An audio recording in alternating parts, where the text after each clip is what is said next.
Good morning, everybody. The Mike Missanelli Show on the air. We got some Philly baseball to talk about. Phil's drop a chance to sweep the Arizona Diamondbacks, which would have been sweet.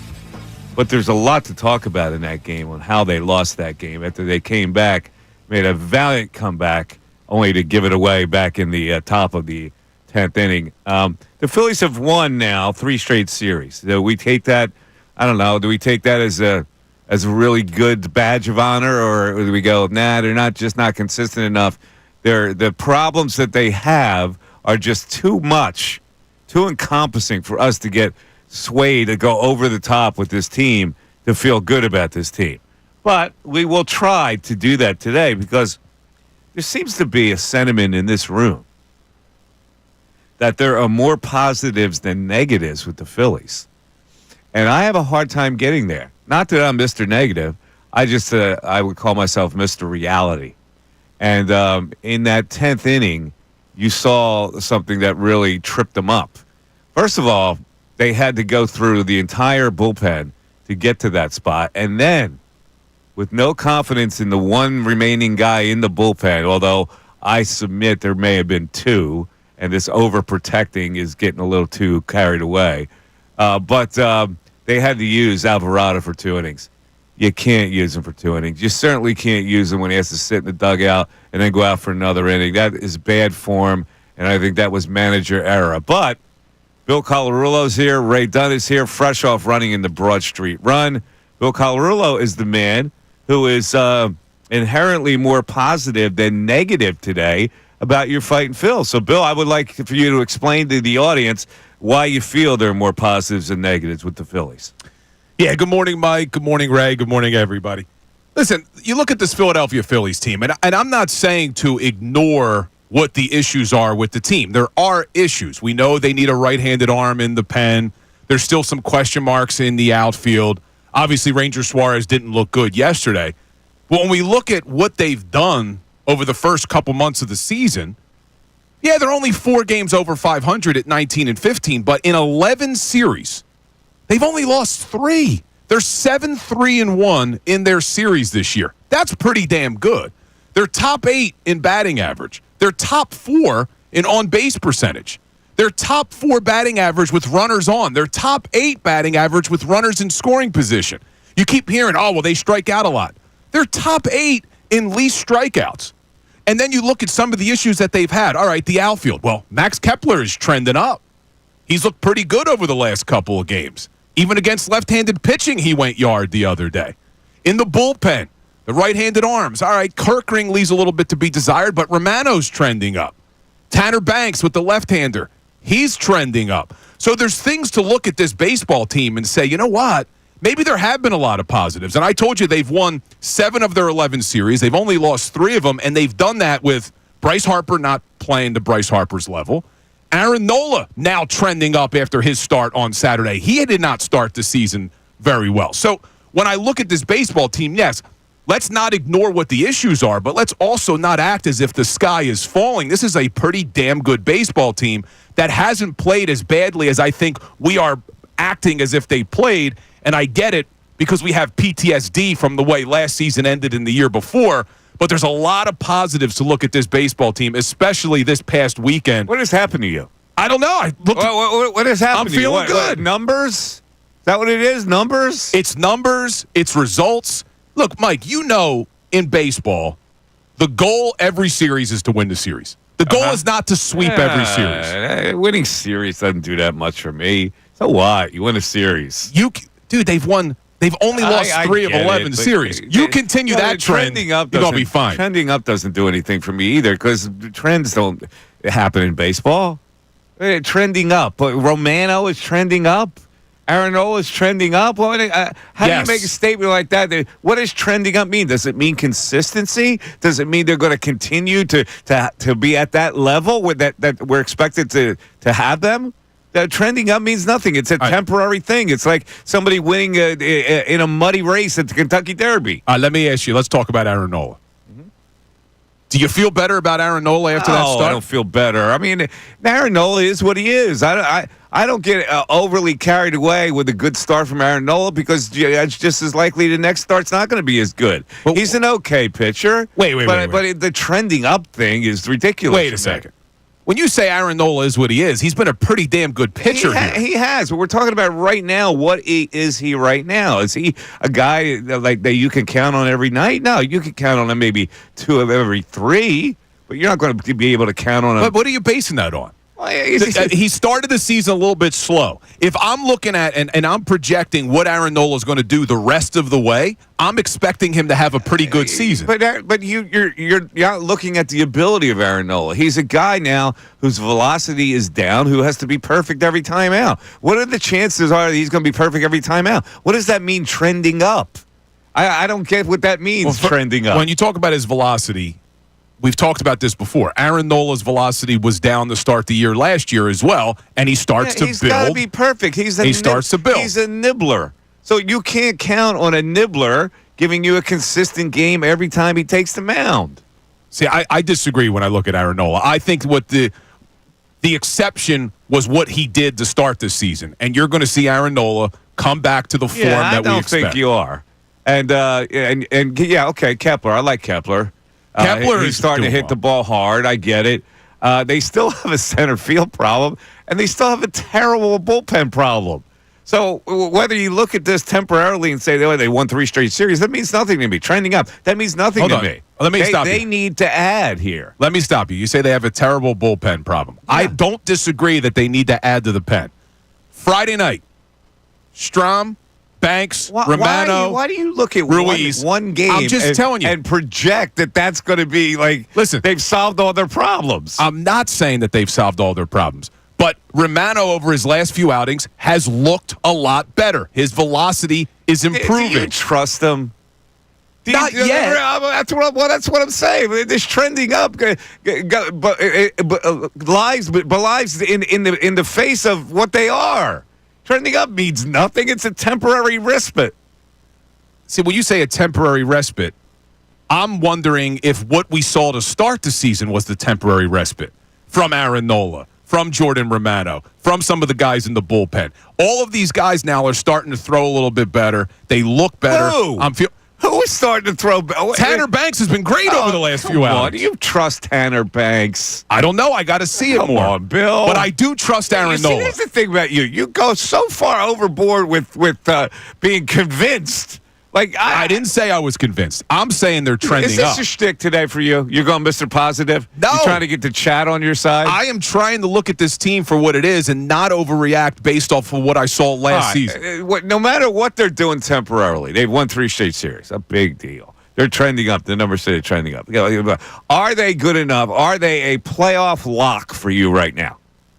A playoff lock, no. Well, then what are you talking about? But that's saying less about them and more about how good the National League is. No, but it's not. It's saying that they're not as good as the Diamondbacks or the Giants. Or they just took 2 of 3 against the Diamondbacks. That's what I'm asking you. They split against the Giants. But them taking 2 or 3, does that mean they're better than the Diamondbacks? You take a little sample and you project it on a big screen. They just dominated the Diamondbacks 2 out of 3. And really, if Ranger Suarez doesn't give up 7 earned, they would have won that game. That's the point. Ranger Suarez did give up 7 earned. He's your 5th starter right now. Jesus. Look at the other 4. Listen, I don't want to pop a balloon in your positivity today. So we'll talk about it with the people, and we'll get Ray. I think Ray's on your side, too. 610-632-0975. I can always go by Ray's expressions. Yeah, he wears it on his sleeve. He does. It's the Mike, right, Ray? I didn't realize I had an expression. You had an expression. I've been sitting here finishing the update during this first segment. What's wrong with the screen behind you? I don't know. I think that's next after the phones. The screen behind him is working as well as the subway was on Broad Street Rum Day. Still too soon. All right. My worst nightmare realized. You can call in 610-632-0975. We'll see if your call gets in. It's a test. It is like playing roulette. You know, you spin the little pebble. If it falls right, you get on the air. It's the Mike Missanelli Show on 97.5 The Fanatic. Philadelphia.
He's losing his edge. All of a sudden, now the Phillies are going to the World Series. That's not what I said. After Sunday, too, you come in here and you're Mr. Positive. Very interesting. Philly baseball. I'm looking at the 34-game sample size that we've had, and I get it's a long season, but I do think there's a lot to be positive about in light of some of the players who have not performed up to par to start the season. Bryce Harper, Aaron Nola, these guys haven't played well, and yet you still have only lost 3 of 11 series. That's pretty damn good. Yeah. It's funny because I'm watching the game, and I just happened to move into the kitchen to boil some water to make some iced tea. And Wilson's up. Put some respect. It's dub-dub, Mike. And I hear it. And I go, all right. 5, 4, 3, 2, 1. Here comes the text. You know it. Dub-dub, baby. 3-run shot. That ball got out of there in a hurry, didn't it, Ray? Did. No more hanging pitch, though, than that one. You can't hang a pitch more than he hung that one. He comes up in a big spot later on, and that's double play. That's all right. It's all right. 2 for 5, 3 ribbies. Dub-dub. Yeah. Dub-dub. Power hitter. Dub-dub. All right, so Ray, we were rudely interrupted by a commercial. But you heard Bill's rant about the positivity of the Phillies, and there's so much more positive than negative right now. So how do you feel about that? Right. Yeah, I think the biggest part of your guys' conversation that I have something to chime in on was more the bullpen. And I think this weekend we look at it a lot different if Ranger Suarez doesn't pitch the way he pitched, because he forced you into a situation where Alvarado either had to go for a second inning, and we're talking about what the bullpen looks like, and then you force Carlos Hernandez into a game that he should not be in. And if he goes 5 innings in that game, I think it turns out drastically different. So it's Suarez's first game. Your bullpen's been pitching actually pretty well throughout that last week.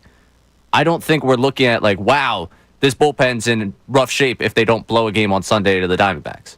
Yeah, but, I look at the bullpen, and I understand he didn't have any options. Well, he did have some options. This is where sometimes I go, you overthink the game. Like Tanner Banks is unavailable. Tanner Banks threw 10 pitches on Friday, 12 pitches on Saturday. That's 22 pitches in 2 days. You can't suck it up one more day?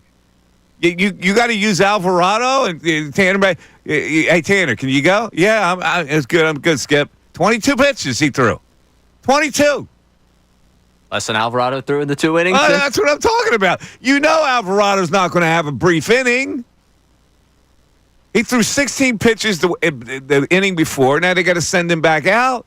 I don't think that's good managing. Rob Thompson did a couple of things yesterday that I was questioning. Like, even with the lineup going in, you had Schwarber in left. Max Kepler has been hot, and you're sitting him down because you want Bryce to be able to DH, so you move Schwarber to left to keep him in the lineup. You sit Stott. It was just a weird lineup that he rolled out yesterday. It was almost like it was a scheduled loss in some respects. But the lineup showed up, so I was critical of it when I saw it come out. But when you score 9 runs, you should win the game, shouldn't you? The Harper thing bugs me, too. Again, overthinking. He's playing first base. Like, you need to get him off his feet. He's Bryce Harper. You need to get him off his feet to the point where you got to put Schwarber in left field. Yeah, okay, get him. You want to give him a day off? Give him a day off. But you're going to save his legs? Yeah. I don't. Come on, man. You how many? Are you really putting a lot of mileage? Let's be fair about it. Okay, I know first base tough position. I get it, but the mileage on your legs. Now, I saw the same thing you saw, saying, why don't you just take him off his feet entirely, though, if you're not going to have him. Exactly. But he ends up going yard. Well, so, maybe it worked. I'm saying you play him at first base. But maybe it worked. Okay, he doesn't need that day off. Off his feet. That's all I'm saying. And then, what was up with JT Realmuto yesterday? He throws 2 balls, he skips them 2 in his center field, and then he makes a bonehead play going, what is wrong with these guys? And they're major league players. They can't think the game. Why are you doing that? There's no reason for you to do that. Yeah, that was in the bottom of the 7th.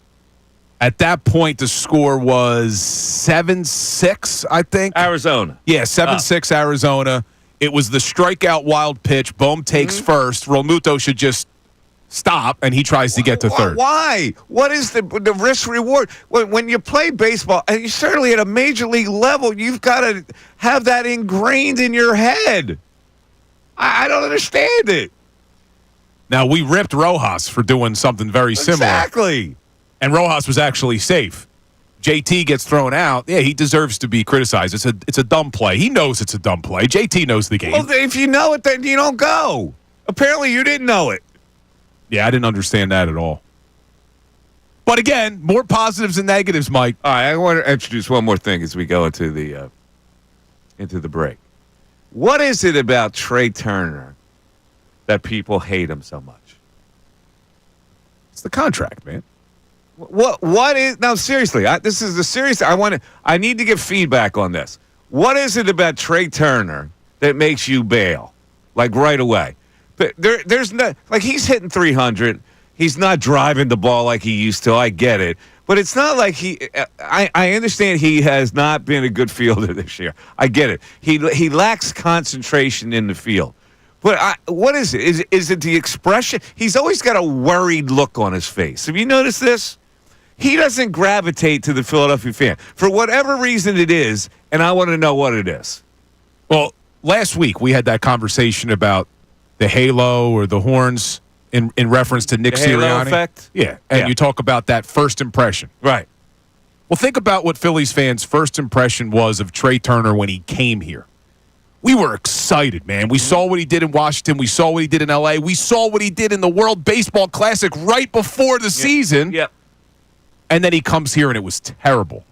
So I feel like a lot of people still hold it against him. Yeah, but the start that he had, our first impression of him. But he's ended up okay. Like he's ended up with a 300 average almost every year he's been here. What is it about the guy that people are quick to jump off? It's a good question. Psychological question. I don't want. I mean, listen. Only fans can answer this. What is it about the guy that bugs you? 610-632-0975. Back after this. Fanatic Sports Update.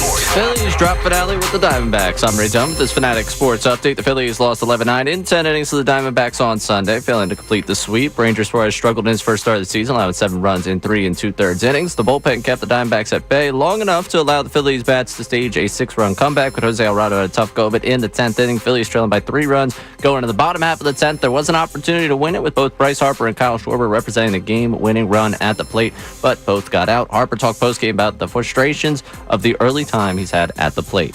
Just frustrated for the fans, frustrated for my team. Even that last moment right there against Beeks, just not coming through, just super frustrated for that. So just want to play better, got to play better, take better at bats and all that kind of stuff. So just got to be a better ball player.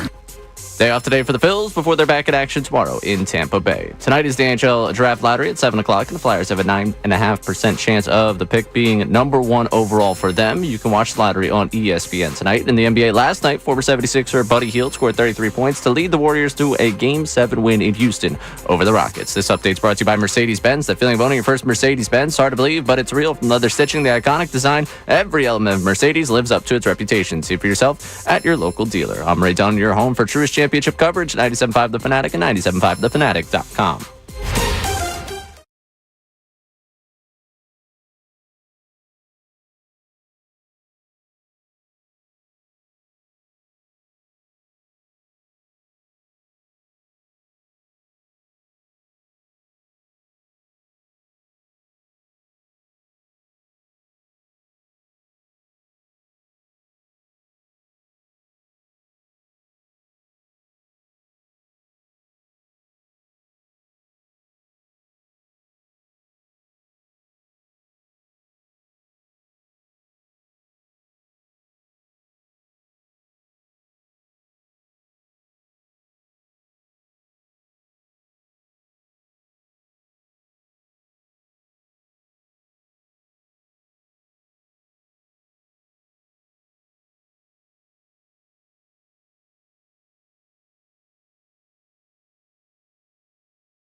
We could go to the text board because there's a lot of entrees on the menu for right now as far as Bill's positivity with the Phils, my frustration with how that game ended yesterday, whether they're for the long haul with this bullpen, whether we can just totally ignore it, and then this Trey Turner thing. I swear to God, I look down, he's hitting 295, right? I go, all right, he's not driving the ball like he used to. He's not hitting home runs. Rob Thompson said before the year he didn't want him to hit home runs. He wanted him to just get on base the whole bit. You can slice that any way you want. People hop off this guy like it's nothing. And I think it's because of his expression. He's got a worried look on his face all the time. He does. And now I can't remember when he was in Washington and L.A. Like, did he have the similar I don't think he did. I don't know. Listen, he's not a guy. I don't know what makes people like or connect with certain people, but he's not a guy that this fan base connects with. When he's going well, they like him. And I understand the standing ovation and all that, the fanfare behind that whole thing. But he doesn't.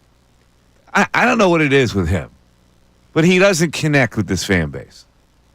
Yeah, he doesn't, but I still keep he's going. He's a little aloof with the fan base. But I still keep going back to it was the way his career started here. I think if he would have came out, started hitting the hell out of the baseball right away, and I think fans would have taken to him earlier, but when he got that big money deal and he was supposed to be the guy that put the team over the top and he wasn't. I mean, I know they got behind him with the standing ovation and all that, but it's just I still think the first impression. He had a horrible at-bat yesterday in a big situation. He struck out on a high pitch. It was terrible. Yeah, that was a terrible approach there. But let's get to the text board, right? Of course, you can get the texts at 610-632-0975. Just hit us up anytime. Ray? I think it was beautiful. The first two texts we got off the bat, back-to-back. The first one from Joe in Jersey. A playoff projected team is performing in the top 8 of a lot of categories. Shocking. People are focusing on the issues because we know this team and what the expectations are. Turn Bill's mic off. My goodness. And the next text, Mike again is proving he knows absolutely nothing about baseball. Marshall from Florida. So both of you have struck a nerve with different people already. Well, how did I prove that I know nothing about baseball? There was no further explanation no given explanation? by Marshall. Because you're wrong. See, a punk like that needs to throw in an explanation. You just can't throw something out there. Tell me where I'm wrong. Let me ask this, though, because I completely understand what was it, Joe, who was saying about... Yes, Joe from Jersey. And he cites to the previous years, right? And let me ask this. What have we learned, though, about this baseball team in the regular season over the last 3 years? They're a good baseball team. Like, the issues that we have seen, the issues that had us concerned are what happened once the postseason came. And I understand it, and I'm not saying to ignore that. But they've been a really good regular season baseball team. But who cares? Because that's what we're focused on right now. You can't get to the postseason until you get through the regular season. You have to judge this team now after the last 3 years. Judge them on what they can do and what they're supposed to do in the playoffs. You can't just be satisfied with what they're doing in the regular season and cite some numbers that they're ranked high on. You got to look at the long haul. What I'm saying is you asked me in the first segment, are they a guaranteed playoff team? We have to get there first.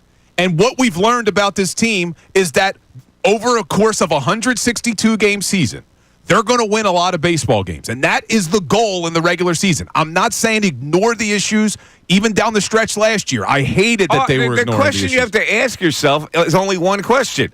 Are they capable? It doesn't matter how many series they win right now. Are they capable? Do the flaws of this team prevent them from being a viable playoff championship team? That's the question. It doesn't matter. You can you break it down any way you want. Oh, they're sixth in OPS or what? Who cares? They've won 3 series in a row. What does that matter? All right, well, let's look at what are the issues with this baseball team that's going to prevent them from winning. They got 2 issues. Consistency with offense and defense in the outfield. Well, not as much defense, but consistency with the offense in the left side of the outfield and also the bullpen. Because you cannot win anything with a bullpen like this. You can't. They had to use Kirkering in the 4th inning yesterday now to try to get him back, get him sharp. They throw him in the fourth inning. Don't disagree with you. However, Romano in the fifth. Try to get him more consistent. They're throwing darts. And let me ask you, if Romano turns out to be the guy you were hoping you got when you signed him this offseason, don't you feel a little bit better about this bullpen? That is so speculative a question. Well, isn't it speculative to say he's not the guy? Well, if Kepler hits 7 more home runs and their left field problem, it's a speculative, stupid question. It's not a stupid question. It is. And when your example of Kepler, if Kepler turns out to be the answer in left, okay. If that. You can't judge a season on ifs. But what you're doing is judging it on the negative if. You're saying I'm judging they don't have an answer in left. I'm judging it they on don't have an answer in the pen. knowns. The knowns aren't going to change. This bullpen is not good enough. That's a known. Don't give me, if Romano turns out to be. Well, you know what you see? The bullpen, I gave this stat last week. It also struggled in April last season. And then they turned it around and had one of the best bullpens in baseball down the stretch. They lost 2 guys from that pen. They lost 3 guys from that pen. I understand that. But for us to look at the bullpen and just assume that it's going to be terrible because of 1 month is also speculative. Let me ask you this. Does Kerkering look like the same pitcher? Does he have the same bite on his pitches that you've seen? He does not. Okay. And I am concerned about Kerkering. All right. Romano, He's hoping against hope when he goes out there. He's coming back from an injury. They still don't know what they're going to get from him. Joe Ross. You going to rely on Joe Ross? You want to rely on Ruiz when he comes back? Are these guys really give you confidence? They have to change the bullpen. I agree with you. But what I'm saying is there's still a lot of time, 1, for some of these guys to figure things out. But 2, they need to add bullpen arms. We know that. There's a chance that at the trade deadline, and I don't necessarily trust Well, then Dombrowski. at the trade deadline, this is when you come up with that. I'm optimistic. Yeah, but that's what you do. But when you look at this team, we are so pessimistic. We are ignoring the good pessimistic, things. Bill. The standard has been set. They have climbed a mountain, and each year they have gone down a step. That's why we're judging them harshly. In the postseason, they have. But they've won more games every year. It's all relative. Is this team capable of not stepping down again? That's the question. It doesn't matter if they win series. They have done what they've done so far this season with Aaron Nola not being Aaron Nola, and he's not going to be as bad as he was to start the season. Their lineup is good. I get it. And Bryce Harper hasn't been hitting. Is the team good enough? 610-632-0975. Back after this. We want to hear from you, so text us.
This is going to be an argumentative day.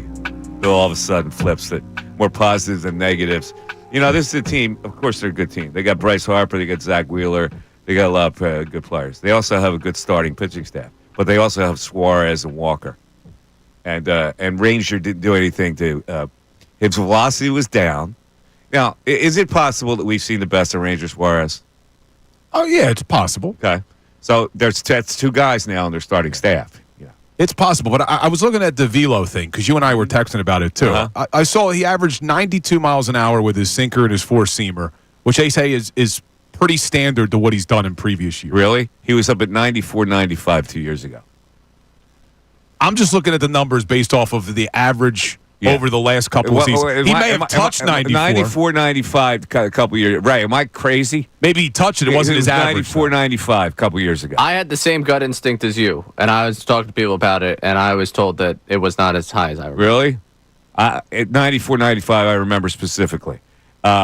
He hit 88 yesterday on a couple of those pitches.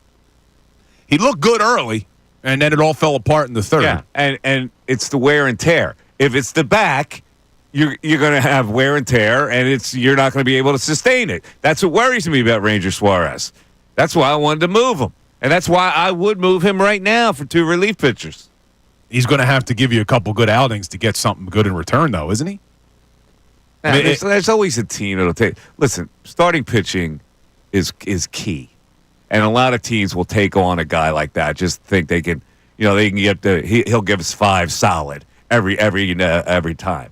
And that's better than what we have now. So I still think he's marketable. Let's go to the text board. What we got, Ray? All right. A lot of people on both sides of this one with you guys. We'll start with Danny in Bucks County. Listen, Mike is right. This team is too inconsistent. And I've said over and over that this team's core players have gotten old overnight. And they don't have the it factor to win the World Series. It's not going to happen with this team. I mean, the it you can't ignore that because the it factor is very important. And when we used to look at this team, they had the it factor. And now you go, well, I don't know. I can't figure it out whether they're good enough compared to the way the other teams are playing in this league. What else? All right, on the other side of things, we got John V. I'm on board with Bill's positivity. Way more reason to be optimistic after these last 3 series wins. I like to people put a lot of stock in winning a series, and I go, well, all right. Isn't that isn't that the goal? No, the goal is to be a good team that's better than the other teams. Winning a series doesn't do that much for me. That's the whole. It really doesn't. In my opinion, in a Major League Baseball regular season, the goal is to win as many series as you possibly can, and you keep stacking them up and stacking them up. And at the end of 162 games, you're going to look back and say, "Wow, we're a 95-win baseball team because we won a ton of series." Just a 95-win baseball team? It could be. I'm asking you specifically. Is yes. it a You believe this is a 95-win baseball team? I predicted 95 before the season, and I'm not willing to go away from it yet. I'm not straying away from it yet because you just touched on it. Starting pitching. You got to be crazy. This team's going to win 95 games. Mike, when you got Wheeler, Luzardo, Sanchez, and Nola as your top 4 pitchers, yeah, you could win 95 games. How many of those pitchers will go 8? They won't. They won't all go 8 Except innings. one. Wheeler can go 8. Yeah. But I also don't think, and this is why I said things are trending upward in my opinion, I agree the bullpen's not good enough, but I do think they're not as bad as what we saw to start the season. I don't think Romano's as bad as what we saw. I don't think that they're as bad. Like Kerkering, yeah, there's some issues there. I want to see him figure this out. But I think he can figure it out. He's still a young guy. It's not like this guy just fell off a cliff. Kerkering can figure this out. I don't think the bullpen is the 29th ranked bullpen in all of baseball where they were for a couple of weeks. I think they're a better bullpen than that. And when you have a lineup like this with starting pitching like you do, the bullpen will be good enough that they could still win 95 games. But I'd like to see them add. If things don't continue to trend upward, yeah, they're going to have to add. Where do you see that they're Where do you see that they're a better bullpen than that? Tell me. Well, you're putting all this on Romano being better? Like who? Where are you getting this? Because he can't be worse than what he was. He can't be. That doesn't mean he's going to be good. I need to see it. What kind of rationale is that? He can't be as bad as he was. Listen. You're overreacting to Not what? overreacting. I'm looking at guys You're- the way they can throw. Hold on. You're overreacting to one start from Ranger Suarez, but yet we can't react to 3 or 4 years of what we've seen from Aaron Nola and say that the couple starts he had to start the year were not the norm for him. Aaron Nola is a good pitcher for a number 2. I'm not saying he's not, but he has to be perfect every single time out with location, or it's not going to be consistent. He doesn't throw hard enough. He's got to be perfect. And when you have to be perfect every time out, there's going to be trains that go off the track. Yeah, but you're basing this off of Aaron Nola's velocity to start the year, and we know he ramps up. Where does he ramp up? He did it last season. Last season he started with his velocity around where it was, and it got better as the year progressed. Oh, he's also a year older, Bill. Well, if that's where we're going, then it's a disaster because we got Aaron Nola for how many more years, Ray? I signed a 7-year deal. This is year 2 of that. 5 more? Yeah. So, I mean, you're writing Aaron Nola off now? We got 5 more years Not of him. write him off. Did you hear me write him off? Did I write him off, Ray? I don't believe you wrote him off. I didn't write him off. All right, one more text. All right. We have any phone calls? I know people want to scream here At Mike. Either My one God. of us. Joe from West Philly. I don't think Philadelphia is comfortable with a guy that makes $300 million plus and is not a home run hitter. Talking about Trey. Yeah, I want to get to the root of that. This is why I put it out there. He's like when he makes an error, the whole world, the whole Philadelphia sporting public hates him. Really, it's like the hatred comes out. Well, his fielding has been terrible. It has been, but he's also made a couple of really good plays with the backhand. But it's something about the guy that does not resonate, and I don't know what it could be. I'm trying to figure it out. That's why I'm asking the question. What is it about this guy that does not connect with Philadelphia? Yeah, I want to hear it too. I mean, Well, you agree with it, right? I do agree He with doesn't connect somehow because the hatred that comes out, the social media hatred for him, like he could hit he's hitting 300, and he'll make an error, and the hate comes out. He stinks. he does make a lot of errors, though. How many I mean, errors does he have this year? What is it this year? I'll have to pull it up, but He's fumbled a lot of balls based on concentration. When he charges, for some reason, his concentration's not at its highest level. his numbers last year, like all the advanced metrics, like he was the worst fielder at shortstop. How many errors did he have this year? Do you know? I'm looking now. Hold on. I'm pulling it up for us. Fielding. Where you at? All right. Standard fielding. 4, it looks like. 4 errors this year. He had 17 last year. He's got 4 errors. And he led the National League in 2023 with 23. 23. 4 is not a lot. Oh, it's a long season. I get it, but like we act like he's got double-digit errors right now. He had 4 errors. But again, we're basing it off of what we know about the man. And he, like what Ray just said, he led majors in errors 2 years ago. He had 17 last year. So we've seen this before. We know he struggles when it comes to routine fielding. 610-632-0975. Mike Missanelli Show continues.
7-5. They got calming music here. Calming music coming in. I looked at the errors around Major League Baseball. Do you know that there are 13 people, 13 shortstops that have 4 or more errors this year?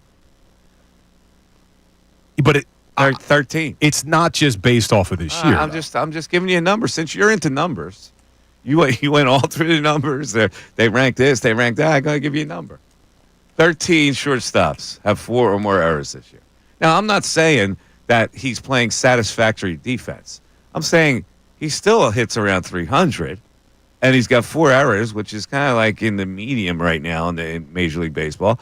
But people can't wait to bail on Trey Turner. And the only thing I'm doing is asking why. I think a lot of it has to do with the contract. Though. It's the face. You think so? I think it's the contract and the face.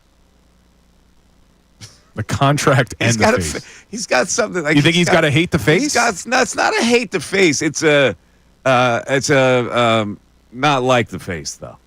It's not quite the hate the face, but it's the like the not like the face. I don't know. People, people find it hard to connect with him. Just from my study of social media and how people just hop on like he's never had a base hit. That's how they judge him harsher than any other player on this team. They do. But again, the $300 million plays a part in it, doesn't it? I guess it does. I mean, yes, it does. It plays a part. But Bryce Harper's not getting it. Bryce Harper had been struggling. Bryce Harper has been struggling, but he's a $30 million guy. But the difference is, and I'm critical of Bryce at times, but the difference is we've seen Bryce show up in big moments. We've seen Bryce Harper show up more times than not. So we don't look at Bryce Harper and say he wasn't worthy of his contract. Bryce Harper, we all agreed, probably deserves more money than he's getting per year. You look at Trey Turner and the money he got, and it's like he's not worth it. And now we're kind of stuck with Trey Turner, and I think people hold it against him. Look, if Trey Turner wasn't making what he's making, I don't think people would be complaining about him. I think he'd be a good shortstop who's hitting close to 300 2 years in a row now. But he's not what you thought you were getting. Right, you're on social media a lot. Do you get the impression that Trey Turner does not connect here? Is it that he doesn't connect, or you just don't feel like he's living up to the contract? Well, is he living up to the contract? He hits 300.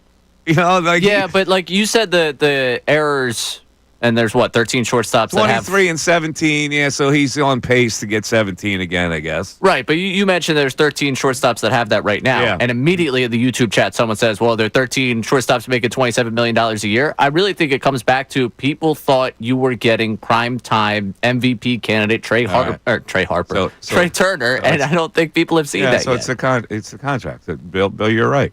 It's the guy put that in the equation right away. Well, are there 13 shortstops are making $30 million?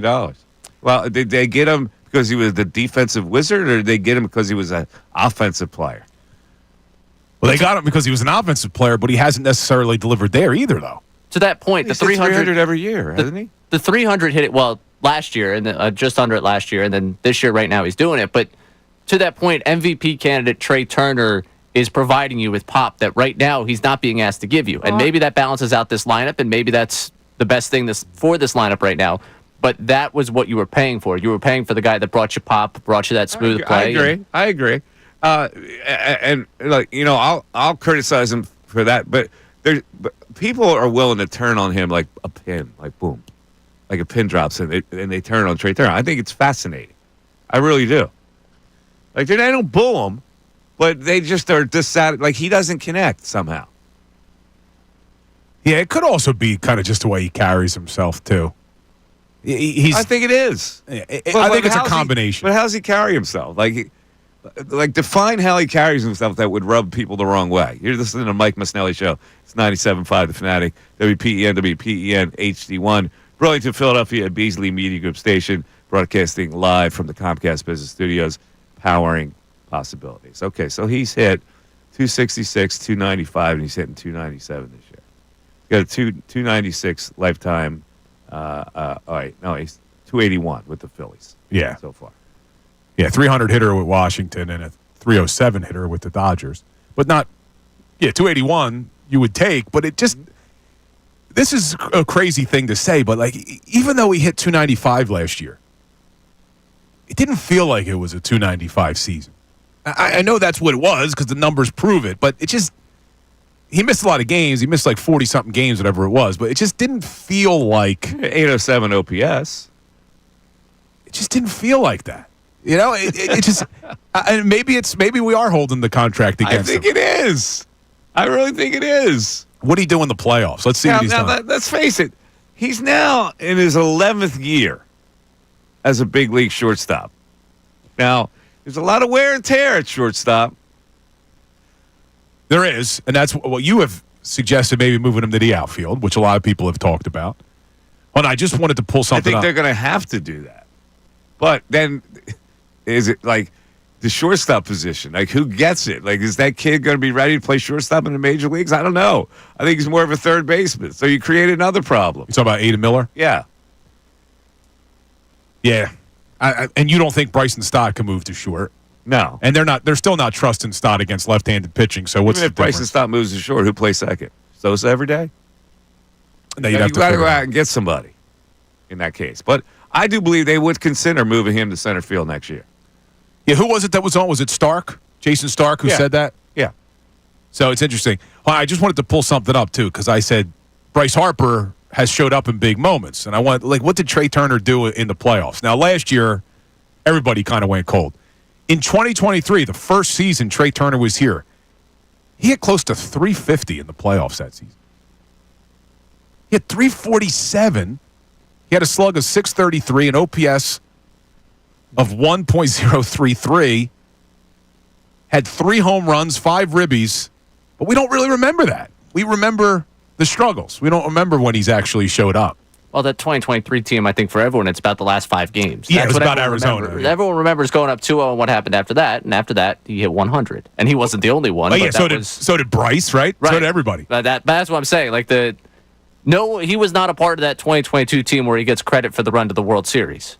So he doesn't have that balancing out for him the way, like if we're talking about fan perception, I think that's part of the fan perception of him. He was supposed to be brought here to, hey, you're going to take that last step, and instead, as we've laid out in the last hour here, they've taken one less step in the last 2 years. You know, it's funny. I was listening to the morning show this morning, and we're talking about how people sometimes get peeved when we criticize our own athletes, like fans. And I go, my God, this is Philadelphia. Like, really? Are there people out there that still feel that you can't criticize your own athletes? Where's the line drawn on that? I mean, I don't get that. I think most fans in this city understand that. I do too, but there's a lot of people that don't understand it. And I'm going, every citizen of Philadelphia area has to know that it's okay to criticize athletes, right? Like, we're not this isn't about entertainment. And I always look at it like, if you don't produce, it doesn't mean we personally want to attack you. It's just that we're criticizing the performance that we think we're expecting to get. And on the flip side of that, and so Trey Turner falls right into that. Yeah, and on the flip side of that, we love just as hard. Like, that's why I think our criticism of players is fair in this town, because when you do perform and when you do lay it all out, we're going to love you more than probably any fan base does in this world. Like, we are such a great fan base from that perspective. But you can't. I don't think you could love as hard as we do if you're not critical in the moments that you should be critical. Right. It's got to be fair. And look at you, Mr. Positivity today. I look at it like, okay, they won a couple series in a row, but does that make me a windshield wiper? The fact that maybe they're not good enough to get to the big prize because of certain factors? Like, you're ignoring that part of it, and you're wallowing in the positive statistics of the Phillies right now. It's not only the statistics. It's also the fact that I see players who have underperformed to start the season that I don't expect to continue. Like, you would agree with me. You're not expecting Bryce to go the whole season like this. Bryce isn't even a blip on my radar screen as far as what I think the problems are. Exactly. So that's part of my point, though. You've only lost 3 out of 11 series. You're 19-15, even when you're not concerned about Bryce Harper's struggles, and he hasn't even been close to who Bryce Harper is. I like almost everybody on this team.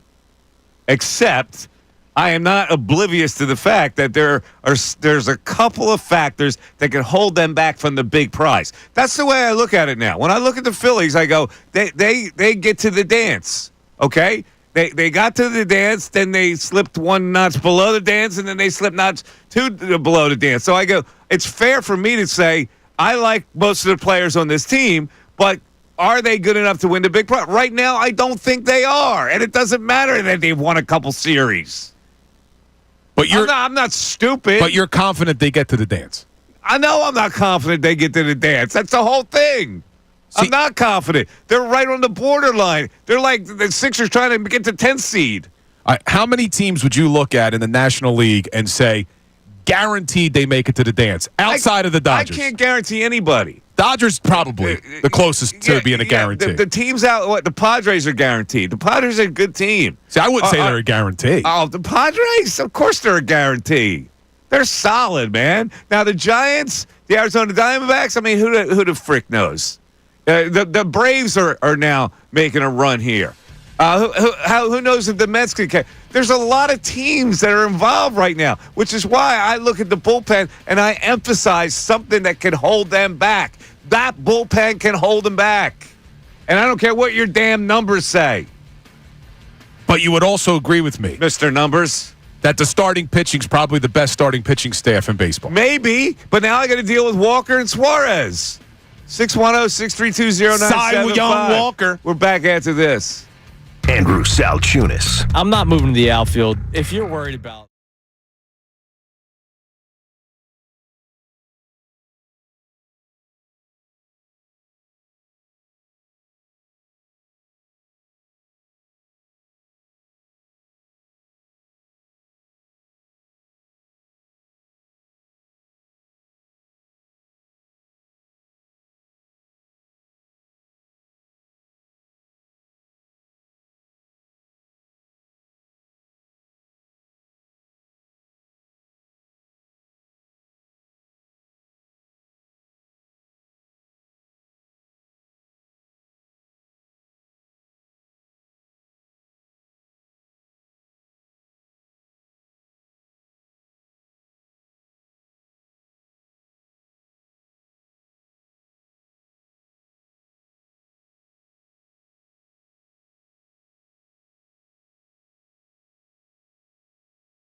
Mike Missanelli Show,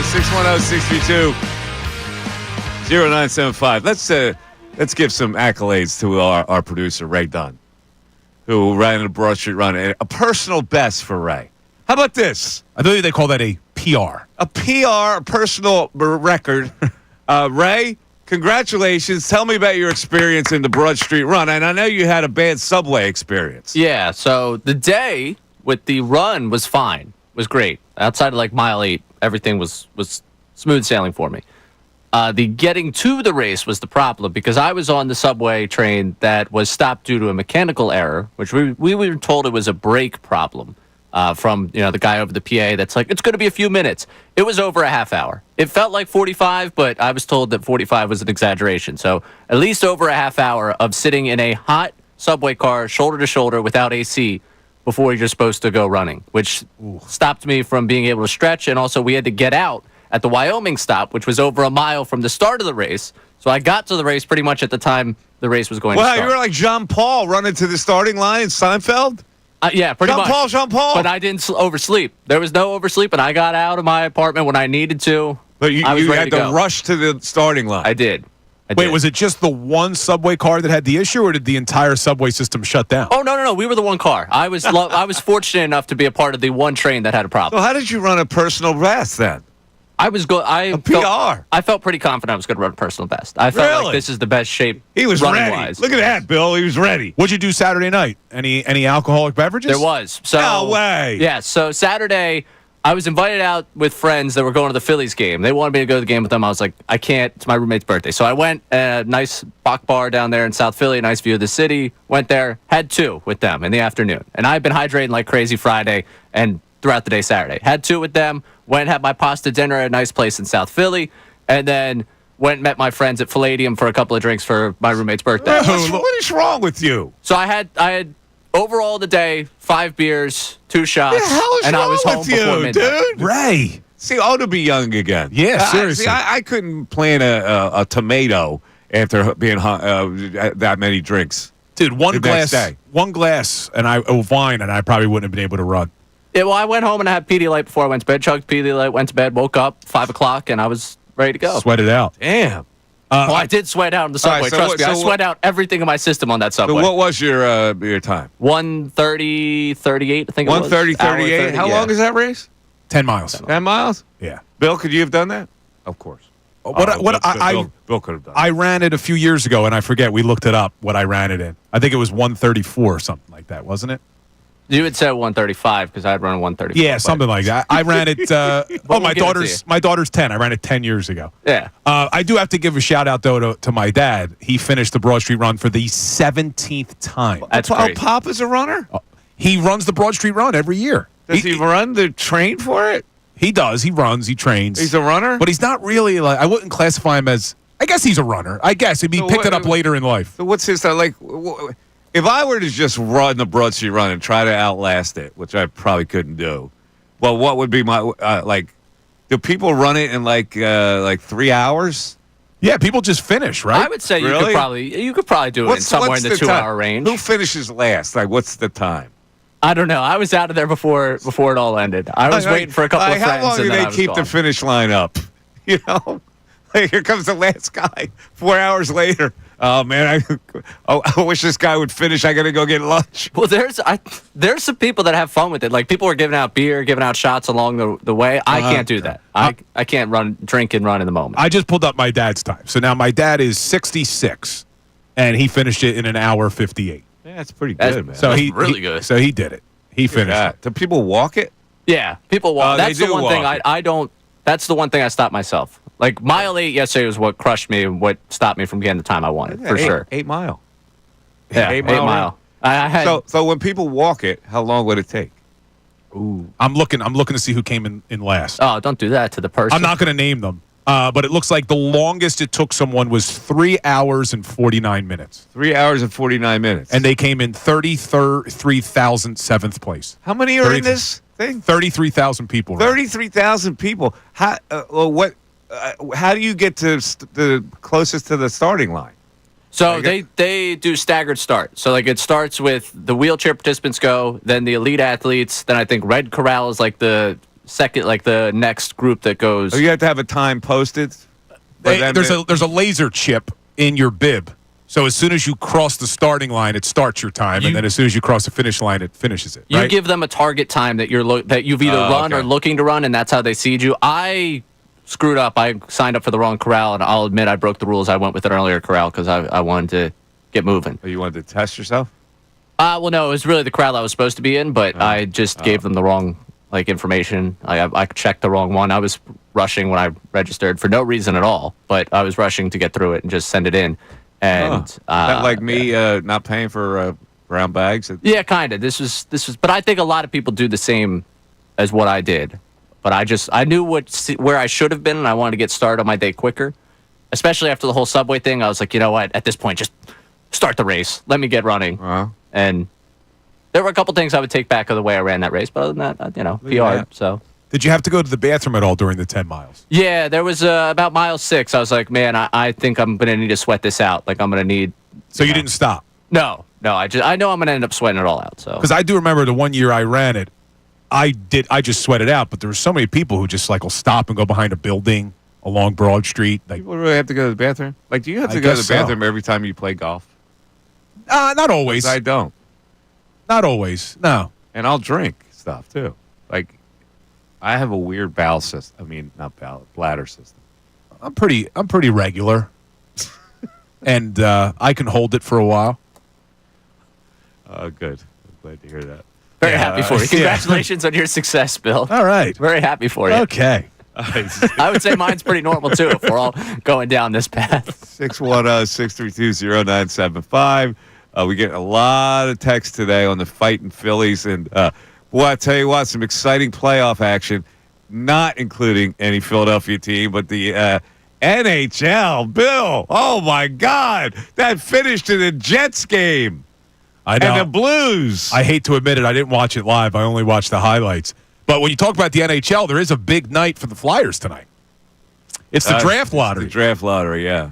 So they have a 9.5% chance of getting the number one overall. 9.5% chance of getting Cooper Flagg, the Flyers. Basically, yeah. In this one. But let's hope they finish with I think the 4th worst record. So you want to just see them get 4 or above. That would be good. All right. We'll get back to our text board. If you want to climb, we'd love to chat with you today. 610-632-0975. I have some an update on the phone system, by the way. Phone system. I don't know what it is. I do. So I'm going to find out like everybody I had else. false information last week, but I think I have current information now. Okay. All right. Mike Missanelli Show continues. Fanatic Sports Update. Phillies dropped the finale with the Diamondbacks. I'm Ray Dunn with this Fanatic Sports Update. The Phillies lost 11-9 in 10 innings to the Diamondbacks on Sunday, failing to complete the sweep. Ranger Suarez struggled in his first start of the season, allowing 7 runs in 3 2/3 innings. The bullpen kept the Diamondbacks at bay long enough to allow the Phillies to stage a 6-run comeback, but Jose Alvarado had a tough go in the 10th inning. The Phillies trailed by 3 runs going in the bottom half of the 10th. There was an opportunity to win it with both Bryce Harper and Kyle Schwarber representing the game-winning run at the plate. Both ended up getting out. Bryce Harper talked post-game about the tough stretch he's had at the plate. Just frustrated for the fans, frustrated for my team. Even that last moment right there against Beeks, just not coming through. Just super frustrated for that. So just want to play better, got to play better, take better at bats and all that kind of stuff. So just got to be a better ball player. Day off today for the Phils. They're back in action tomorrow night in Tampa Bay. Tonight is the NHL Draft Lottery at 7 o'clock, and the Flyers have a 9.5% chance at their pick being first overall. You can watch the lottery on ESPN. In the NBA tonight, the NBA last night, former 76er Buddy Hield scored 33 points to lead the Warriors to a Game 7 win in Houston over the Rockets. This update's brought to you by Mattress Firm. Get matched and sleep at night during Mattress Firm's upgrade your sleep sales. Take 120 nights to love your new bed or your money-back restrictions apply. I'm Ray Dunn, your home for Truist Championship coverage, 975 The Fanatic and 975thefanatic.com.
Oh, Kincade was all fired up about somebody criticizing him, calling him a name or something.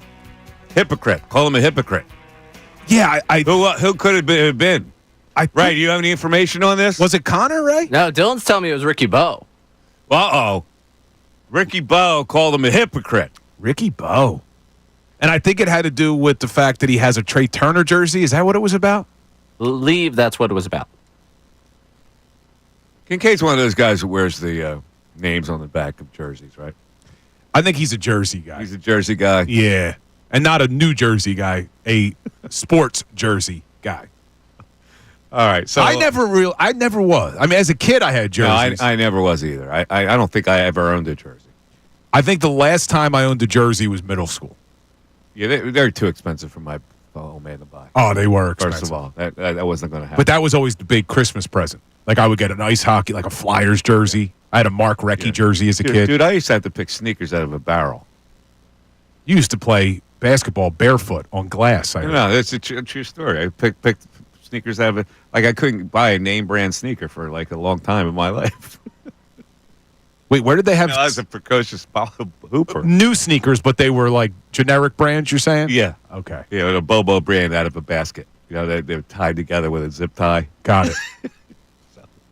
I got my first. I couldn't get Converse. Yeah, there were two brands back in the day. One was Converse. That was the premier brand. Yeah. And then there was Beta Bullets. You got to check out Beta Bullets. I'm sure you're going to Google it. Let me look this up. Beta? BETA BULLETS. Beta Bullets. Beta Bullet sneakers. They look like Converse. Who were they, like the knockoffs? No, they were just another brand. Yeah, They're like a Reebok to Nike. But they look like the same brand. Is that what they looked like? No, that's a Converse. That's a Converse sneak. No, that's what it says. Beta Bullets. It's a Beta Bullet sneak? It looks like the Really? old Converse. Well, The in Chucks. any event. Anyway. I have some information on the phone system. I am told this week. Now, this gets deeper because the inventor and maker of the new system has been flown in specifically from France Whoa. to button this whole thing down. So they're getting serious about This it. is a high-tech system. The guy apparently is here today. Sacre bleu, you knuckleheads, just plug in this one.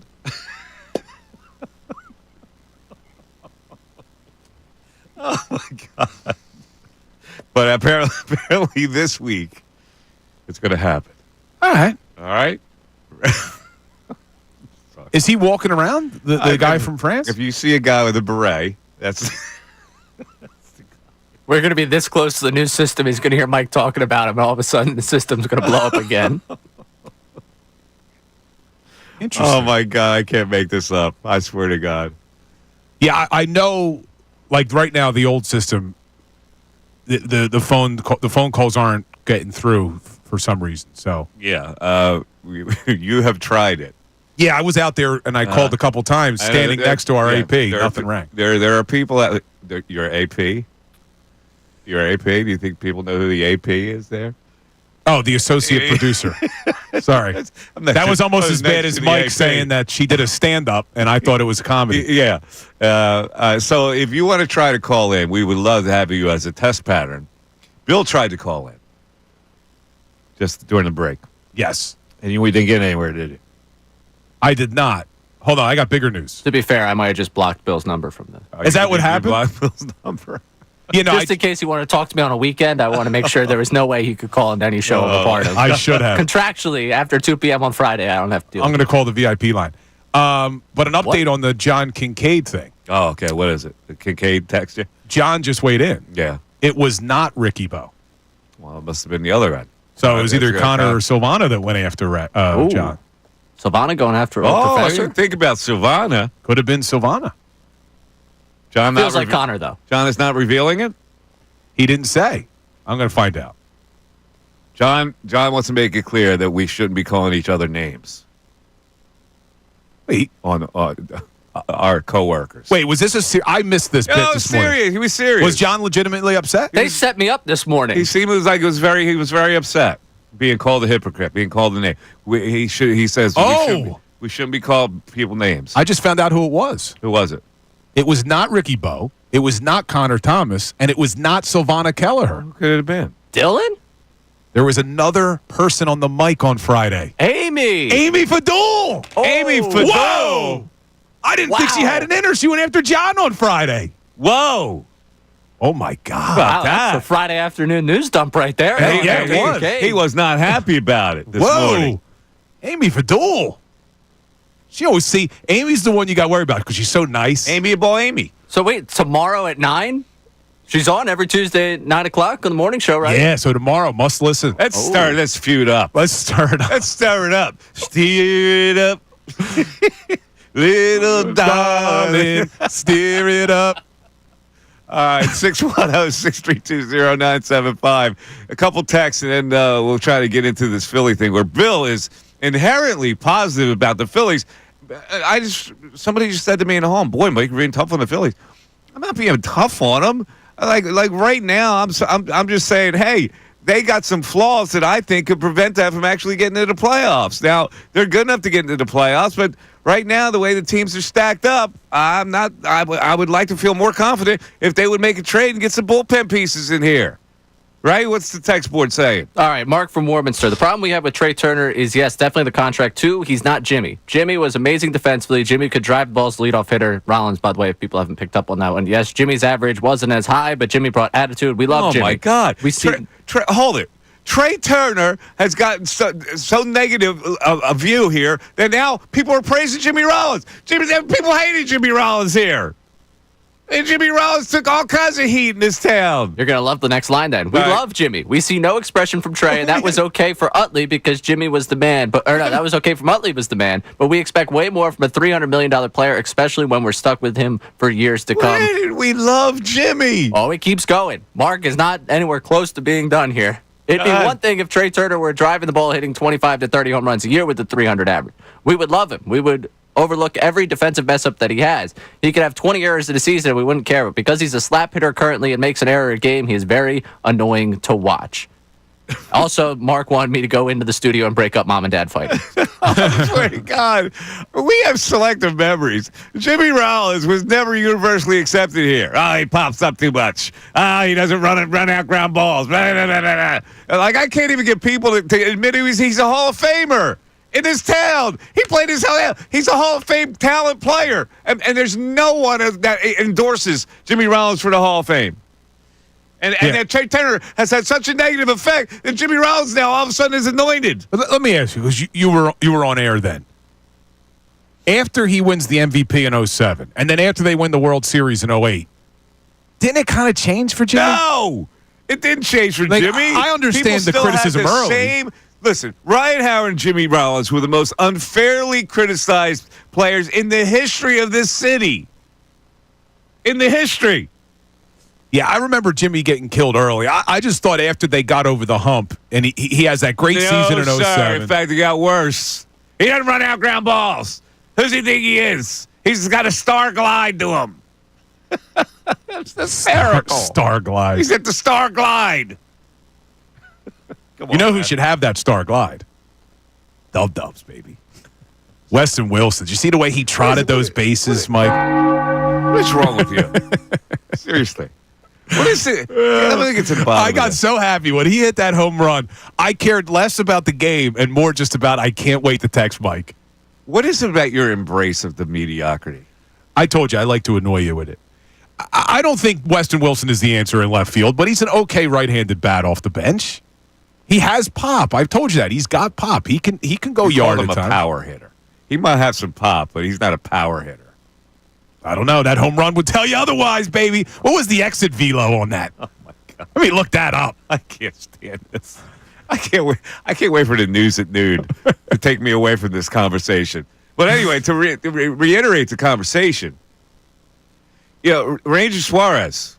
Oh, he's coming back into the rotation. How's he going to look? How did he look to you? Not great. Not great. Well, look, you give him a couple more starts, but worst case scenario. And I can't believe I'm saying this, Taijuan's your fifth starter.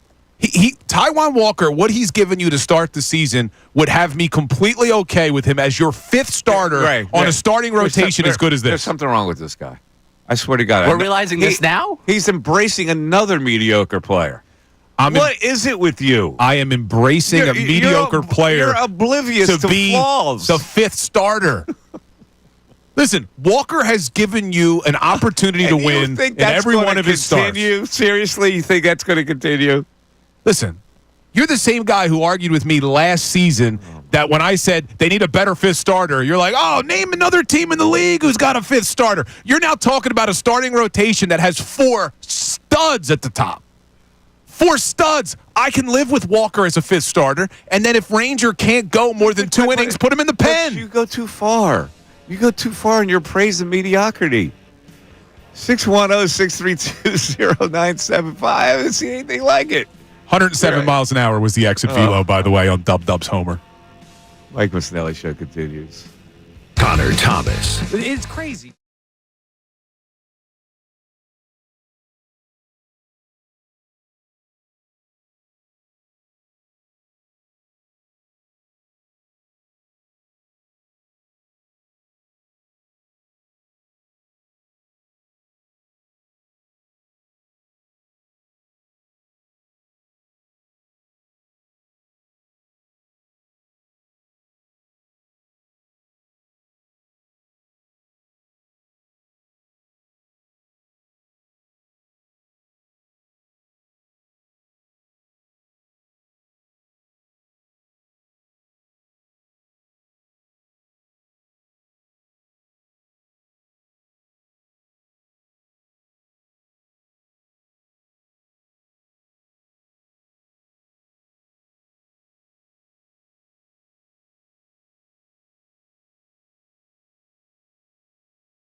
Show earlier talked about the NBA and the NHL playoffs and what happened in that Jets-Blues game last night where they throw it in on net and it's stepped in. with 1.6 seconds left, Billy. Heartbreaker. Oh, the NHL playoffs. Heartbreaker for the Blues, man. Well, they did have a chance to win it in overtime, and they couldn't get it done. Yeah, double OT. Double OT, the Jets survived. And then in the NBA, Golden State Warriors, everybody was down on them when they lost Game 6, and they had to go to Houston to win Game 7, and they smashed them. What a game by the Golden State Warriors yesterday. Buddy Hield, baby. We dropped 33. 33, 9 for 11 from three-point range. Now, why do you think that happened? Oh, he was getting open shots. Oh, my God. He could have walked the ball to the basket. They were so open. But this does bring back terrible memories of Game 6 against the Knicks last year. Buddy Hield goes off in the second quarter. It was the first time he showed up in the playoffs ever in his career because he hadn't played in a playoff game until he was with the Sixers last year. Doesn't do anything through the first 5 games. He goes off in the second quarter. So what did Nick Nurse do and all the genius that Nick Nurse is to start the third, Ray? Gave him 0 burn in the third quarter of that game.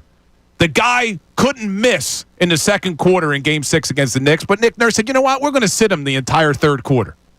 Frustrating as hell. Nick Nurse was supposed to be a great coach. I didn't understand it then. I don't understand it now. And your point that Buddy Hield was hitting open shots, yeah, that's what happens when you're on the court with Curry. And that's also what happens when you're on the court with Joel Embiid. So Buddy Hield should have been on the damn court last year in Game 6. Not as much with Joel Embiid. They blitzed Stephen Curry everywhere he went on that floor last night. And he wound up with a triple-double. Oh, no, he didn't. He was 3 assists short of a triple-double. 22, 10 rebounds, and 7. He's fun. Look at the minutes the Golden State Warriors starters played. Buckets, 45. Steph, 46. Podziemski, 40. Draymond, 40. They pulled it all out, all the stops yesterday, those Golden State Warriors. The heart of a champion, Bill. They do have the heart of the champion. You know who didn't have a heart of a champion this weekend? Talk about the NBA. How about James Harden in Game 7? Who? With the Clippers. Who? James Harden. What do you have? 7 points? Who? Don't give me James Harden. That's why I said Who is he? Did not have the heart of a champion. I don't even pay attention to anything he does. They get smoked. I'm just looking at Harden's numbers in Game 7. Let's take a look here. So Harden plays 35 minutes. He's a minus 29. He goes 2 of 8 from the field, 7 points. Kind of reminded you of that Game 7 against Boston when he was here with the Sixers. Tonight, speaking of Boston, the Knicks in Boston. Now, this is a series that I'm going to really enjoy. And I make no bones about it. I am rooting my ass off for the New York Knickerbockers in this series. I'm with you on this. Oh, you're with me? I am 100% I thought it was a with violation. You. Now, Ray is the one who's going Boston. Ray, you're going Boston? I did not say it was a violation by you. That never was uttered at all by me last week. And I found over the weekend that you are in the majority. That apparently I am the one that is totally off base for rooting against the Knicks. I thought Ray's exact quote was, Boston is the best sports city in America, and therefore I'm rooting for the Celtics. I believe that is what the quote was, Ray. You say that, yeah, Ray? that's exactly it. Good job. Appreciate it. I'm going to go up and work for the Sports I'm Hub. not thinking Ray said that, but I'm telling you, I like the Boston Celtics are so far better than the Knicks. It's not even funny. Yeah, you root for the dog. But I want the grit. The Knicks play with a grit that I actually appreciate, and I don't care what people think of Jalen Brunson and how he gets fouls and he flops and he does all this nonsense. They talk about a 6'2" guard who dominates the game, but he flops. That's what people look at. Yeah, it's ridiculous. Nah, I'm with you. I like the way the Knicks play. Now, Ray, you said that you're in the minority with this, but are you talking to Villanova fans? Is that why they're rooting for the Knicks, or are they taking Mike's approach just because they like the grit of the Knicks? Might be crazy, but I don't have a lot of Villanova people in my inner circle. Oh, you're an anti-Nova guy. He's a TU guy. Come on. Yeah. I'll hang out with Nova guys. Yeah, no, Nova guys wouldn't hang out with me. I'm a little too low class. Yeah. Too low class. Even though he's from, he went to Lofty. He's from Lofty Oaks. Did you apply? Yeah. Did you apply to Nova? Nope. You didn't want to go there. So you were always anti-Villanova. Yeah, I mean, I just didn't want to. Like, if I was going to go to school around here, I was going to be in the city. I was not going to take an Uber ride into the city. I got you. You didn't want to be out on the main line? No. I didn't want to take an Uber ride into the city. Yeah. I mean, it just would have been expensive. I'm sure they got fun places out there. I'm sure there's fun bars and fun things. Bryn Mawr. Yeah. Yeah, I'm sure they got fun stuff. It's gritty in Bryn Mawr. I'm sure they got fun stuff. I've never gritty bars in Bryn Mawr. Or in Devon. I've never Yeah. hung out. The other way. Did you ever go to any like parties at Villanova or anything? When I you didn't were in want to college? Uber out of the city either. I'd never hung out there. No. God, you make it seem like you're going to Afghanistan or something. It's not You that tell far. a college It's kid to not pay that the Uber far from the prices to city. go to out to Villanova. Well, you don't have anybody. Do you know what a car? I'm going to Oh, a party. Oh, well, you're gonna have a designated driver. Why not go there and just let all of us enjoy our night? All right. Anyway, I like the Knicks. I do too. I'm rooting for the Knicks. That'll be a good They series. have no chance to win the series, but I'm rooting for them anyway. Well, look, I didn't think the Pacers had a chance against the Cavs. They won game one. And I was high on the Cavs, thinking that maybe they could pull it off. But that game one, you lose at home. That tells me differently. You're going to struggle with the Indiana Pacers. You got no chance. Well, it's probably because Halliburton's motivated because his dad's banned from coming to the games. He only had 22 points. He didn't light it up. Yeah, but he played an efficient game. Would you trade Maxey for Halliburton? I still I'm would. going to ask this question every week. I still wouldn't do it. Halliburton. I still wouldn't still do wouldn't it. do it. Maybe I'm giving Maxey too much credit, but I still like Maxey over Halliburton. Ray said you would do it, wouldn't you? I did. And then a week later, he was named the most overrated player in the NBA by NBA players. Yeah, but that doesn't, who cares? That didn't change my mind. He's still a 6'6" guard who can control the game a little better than a 6'2" guard. Yeah. And the way he distributes the basketball is just better. All right, so let's look at yesterday's Phillies game. Bill saying there are more positives than negatives with the Fightin' Phils. And I go, well, I can't get there yet because the flaws that I see can weigh them down more than the positives. Let's look at the flaws, though. Okay? Keep the bullpen on the back burner for a second. One of the flaws that we had was what was going on in the outfield, right? Mm-hmm. But when you look in left field, when they brought Max Kepler here in the offseason, we were told it was because they wanted to try to make him an everyday left fielder. Yeah. They were going to allow him to hit against left-handed pitching. Are they getting there with that? Maybe. Maybe they're getting there. Maybe they are getting there with that. So if that's the case, and Kepler has looked good, and what we were hoping with Kepler was that last year he was injured, he had that abdominal injury, he got it taken care of, he's coming back stronger, his swing looks good. If Kepler is the answer in left, don't you immediately feel better about your I feel a outfield? little better, but I still got a center field problem. You do have a center field problem. However, Johan Rojas, as much as we got on him for those missed plays, did you see the play he made? Was it Friday or Saturday night where he ran head first into the wall? What was that, Friday night? Yeah. It was phenomenal. Like, if he's your 9-hole hitter, let just bear with me for a second. If Kepler's the answer in left, Rojas is your 9-hole hitter in center, and he's giving you what he's giving you right now, and he can get rid of the bonehead plays of trying to take third in the bottom of the 9th inning in a 2-score game with 2 outs. Still frustrating. But if he can get rid of those types of plays, I feel okay. If Rojas can hit close to 300, which is what he's doing right now, and make plays like that in the outfield, I feel a lot better about my outfield. And then when that trickles down, let's look at the infield. Harper has not been Bryce Harper. He will come around. You got Bryson Stott at second. Guess what? Bryson Stott's having a pretty damn good season, and he looks really good in the leadoff spot. Trey Turner, as much as we get frustrated with him, hitting close to 300. Alec Boehm, we haven't even talked about him. Boehm looked terrible to start the year. He's coming around. JT Realmuto didn't look good at the plate. He's coming around. Boehm's coming around. Boehm's been great over the last 15 games. All right. Let me give you his numbers. Hold on, because I get on Boehm. In the last 15 games, Boehm is hitting 309. Is this a Listen, alternate universe in the that last I'm in today, right? In the last 15 games, Boehm is hitting 309. I'll take that from him. Okay. 610-632-0975. Coming up in the news at noon in about 10 minutes. Fanatic Sports Update. update. Phillies drop finale with the Diamondbacks. I'm Ray Dunn with this Fanatic Sports Update. The Phillies lost 11-9 in 10 innings to the Diamondbacks on Sunday. Failure to complete the sweep. Ranger Suarez struggled in his first start of the season, allowing 7 runs in 3 2/3 innings. The bullpen kept the Diamondbacks at bay long enough to allow the Phillies to stage a 6-run comeback, but Jose Alvarado and Carlos Hernandez had a tough go in the 10th inning, and the Phillies trailed by 3 runs going to the bottom half of the 10th. There was an opportunity to win it with both Bryce Harper and Kyle Schwarber representing the game-winning run at the plate, but both got out. Harper talked post-game about the tough stretch he's had at the plate. Just frustrated for the fans, frustrated for my team. Even that last moment right there against Beeks, just not coming through. Just super frustrated for that. So just want to play better, got to play better, take better at bats and all that kind of stuff. So just got to be a better ball player. Day off today for the Phils before they're back in action tomorrow in Tampa Bay. Tonight is the NHL Draft Lottery at 7 o'clock, and the Flyers have a 9.5% chance of their pick being number 1 overall. You can watch the lottery on ESPN.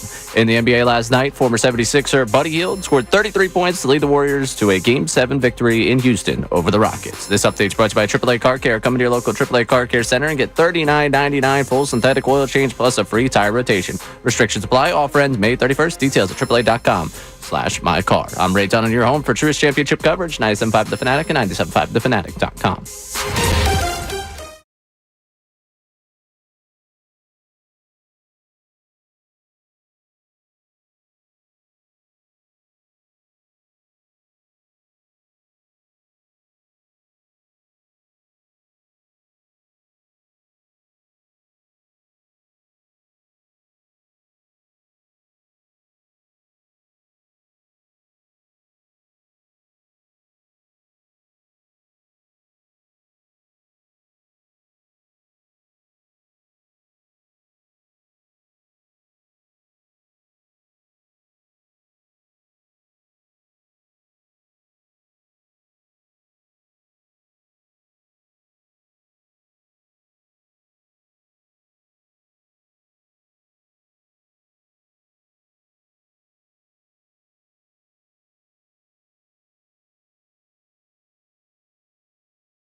What we missed here.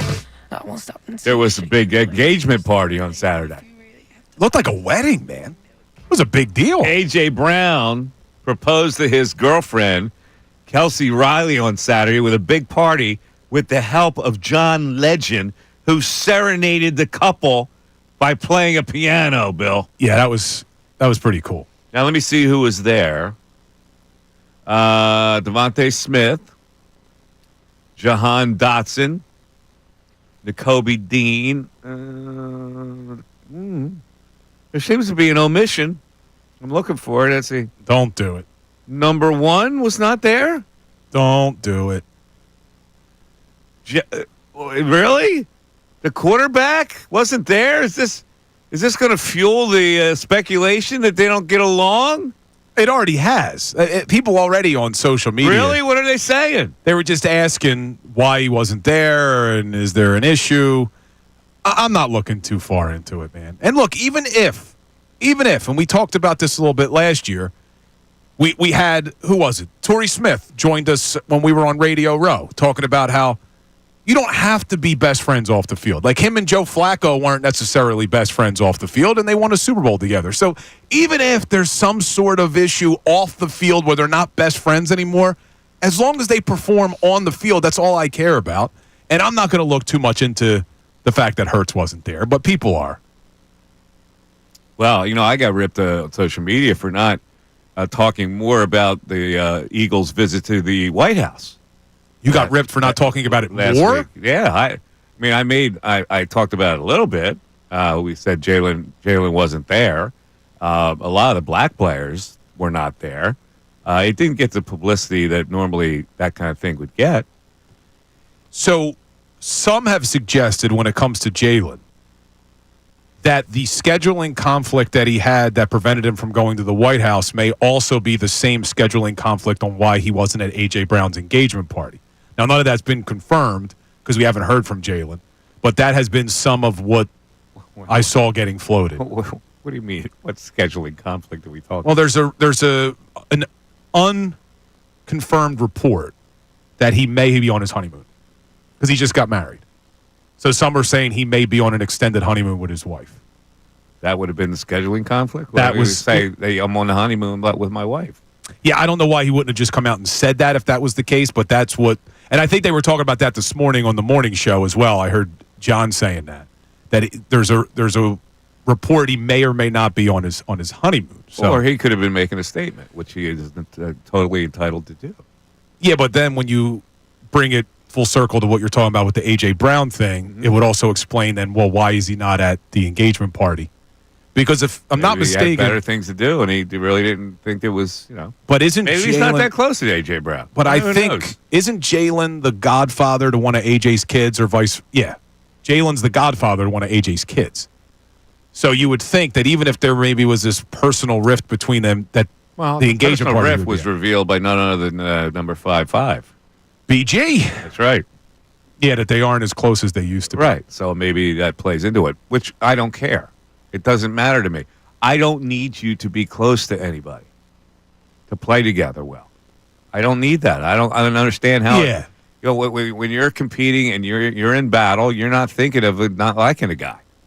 If you are, you're not a true athlete, not a true professional.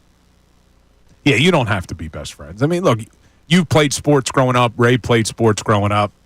I wasn't best friends with every single one of my teammates. It didn't affect you on the field or on the court or on the rink. No. All right, you're listening to the Mike Missanelli Show. It's 97.5 The Fanatic, WPEN and WPEN HD1, Burlington, Philadelphia, a Beasley Media Group station, broadcasting live from the Comcast Business Studio, powering possibilities. Oh, let me hear it. Let me hear it. Let me hear it. The Fanatic signing bonus. The cash register. Time for the Fanatic signing bonus. Your chance to win $1,000. Well, hopefully we give away 1,000 here. Our show has not given it away yet. Contest keyword at 12 o'clock is revenue. REVENUE. You have 25 minutes till now to enter revenue on the Fanatic mobile app or on the website 975thefanatic.com, or you can text us at special contest short code. That's the easiest way to do it. 45911. One random entry will win $1,000. in this company-wide contest. Each winner will get a call from Beasley, so be sure to answer your phone. Contest rules on our website, 975thefanatic.com. The Fanatic signing bonus is sponsored by Live Casino and Hotel Philadelphia. Voted Best Casino in PA by Casino Player Magazine. 5 chances to win each weekday, 8, 10, noon, and then 2 more in the afternoon, 3 and 5 p.m. Good luck to y'all. Ladies and gentlemen, boys and girls, it is noontime. Enjoy your lunchtime because we have a little something we call the news at noon. There's a whole lot going on in this world. It's time to catch up. Here's the news at noon. 97.5 The Fanatic and 97.5thefanatic.com. Ray Dunn with 3 stories. Amusing, interesting, reactionary for the news at noon. Starting with the Mets broadcast and a certain former great first baseman. Yeah, Keith Hernandez had quite the comparison to the way that umpires are being watched by Major League Baseball right now. I don't know if you guys caught this story from last week, but the buffer zone outside of the strike zone went from 2 inches off the plate to 3/4 of an inch off the plate, which basically means the strike zone is being called a little bit tighter this year because the umpires are being watched a little bit tighter this year to the way that their zones are graded out. Keith Hernandez got into this conversation with Gary Cohen on the Mets broadcast, and this is what he likened that smaller strike zone and what it's doing to umpires. Maybe MLB should read 1984. It's like Big Brother on these poor umpires. Is it 1984 to just suggest they get the strike zone a little bit more refined? No, I actually like the comparison. Big Brother, looking over their shoulders. You've read 1984, haven't you? I have. And all right. I make the joke to my friends every minor inconvenience I have in life. Oh, this is just like 1984. But really, to liken it to 1984, that the umpires just have to be a little bit tighter with their strike zone to get a little bit more accurate. 1984? Yeah, Big Brother's Big Brother, Ray. Doesn't matter if it's a supervisor, an umpire, or a dictator.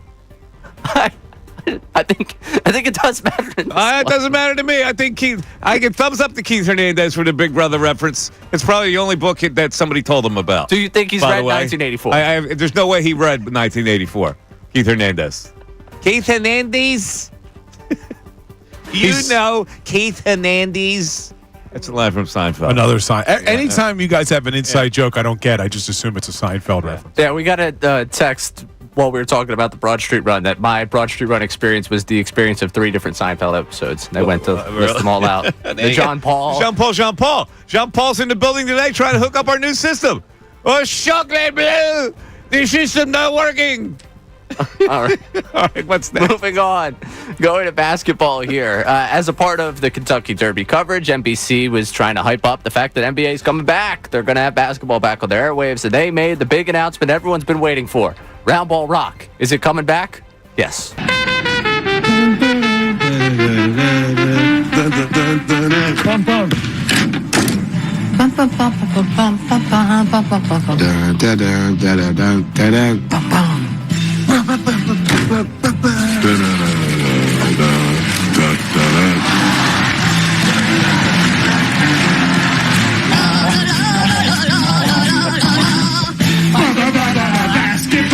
All right, it goes on for another half a minute. So these are all NBA players? It was NBA players. Some of their different, you heard the Minions from Despicable Me in there. All different sort of things from across the NBC That's pretty good. universe. That's a pretty clever promotion there. I like it. Nice, clever promotion. I like the song, too. Yeah, is there any other song in sports that would be hyped up for a return the way Round Ball Rock would be? No, I don't think so. Is it the Maybe definitive best theme I think song? it is, except maybe the tinkling of the ivories for the Masters. That's a good one. That's a good one.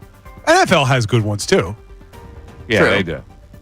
I'm trying to think now. I can't get that one out of my head. What is the NFL one? The NFL on Fox. What's that one? You've never struggled to sing on this show before. I Come know. on. Wow, Bill, what's Because now going I on got here? in my head, and I can't get the other ones. We used to do layup lines to that. Wait. Ball rock. What's that one? I have no idea. I didn't recollect that one at all. Go give us a little bit more of it, please. Maybe we'll get it after that. All right. So the third one, I heard Charles on this one. So But go Yeah, ahead. we'll keep it with basketball. And unfortunately, with the NBC getting basketball back, this show was in peril for a while. We talked about it a ton. But inside the NBA last night, with another all-time moment in the not last night, Saturday night, with an all-time moment. Jokic, the Nuggets win. Jokic and DeAndre Jordan are caught doing apparently a Serbian tradition of kissing the cheeks, but not really actually kiss the cheeks. But they wanted to ask about it, and here's how Inside the NBA handled that. We saw you on the sidelines. This was like the Serbian thing with DeAndre Jordan. What is this? The kisses, 3 kisses. Yes. Yeah, it's a Serbian thing. He wants to be a Serbian, so The Black Balkan. So 3. I gotta let him have a little piece. 3 kisses. Is that the ugliest person you ever kissed in your life? No, he actually.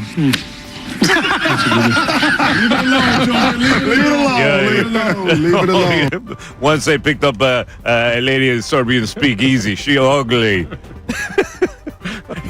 She too ugly. He was about to answer it legitimately. It's like, no.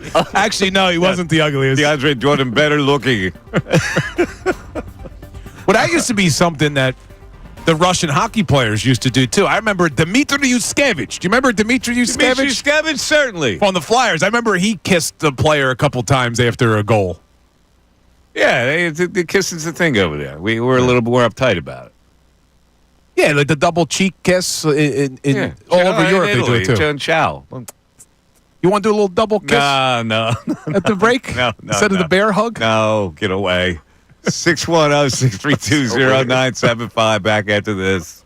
ESPN's Adam Schefter. Jai Campbell, that was the guy they once sold.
Mike Missanelli Show, 97.5 The Fanatic.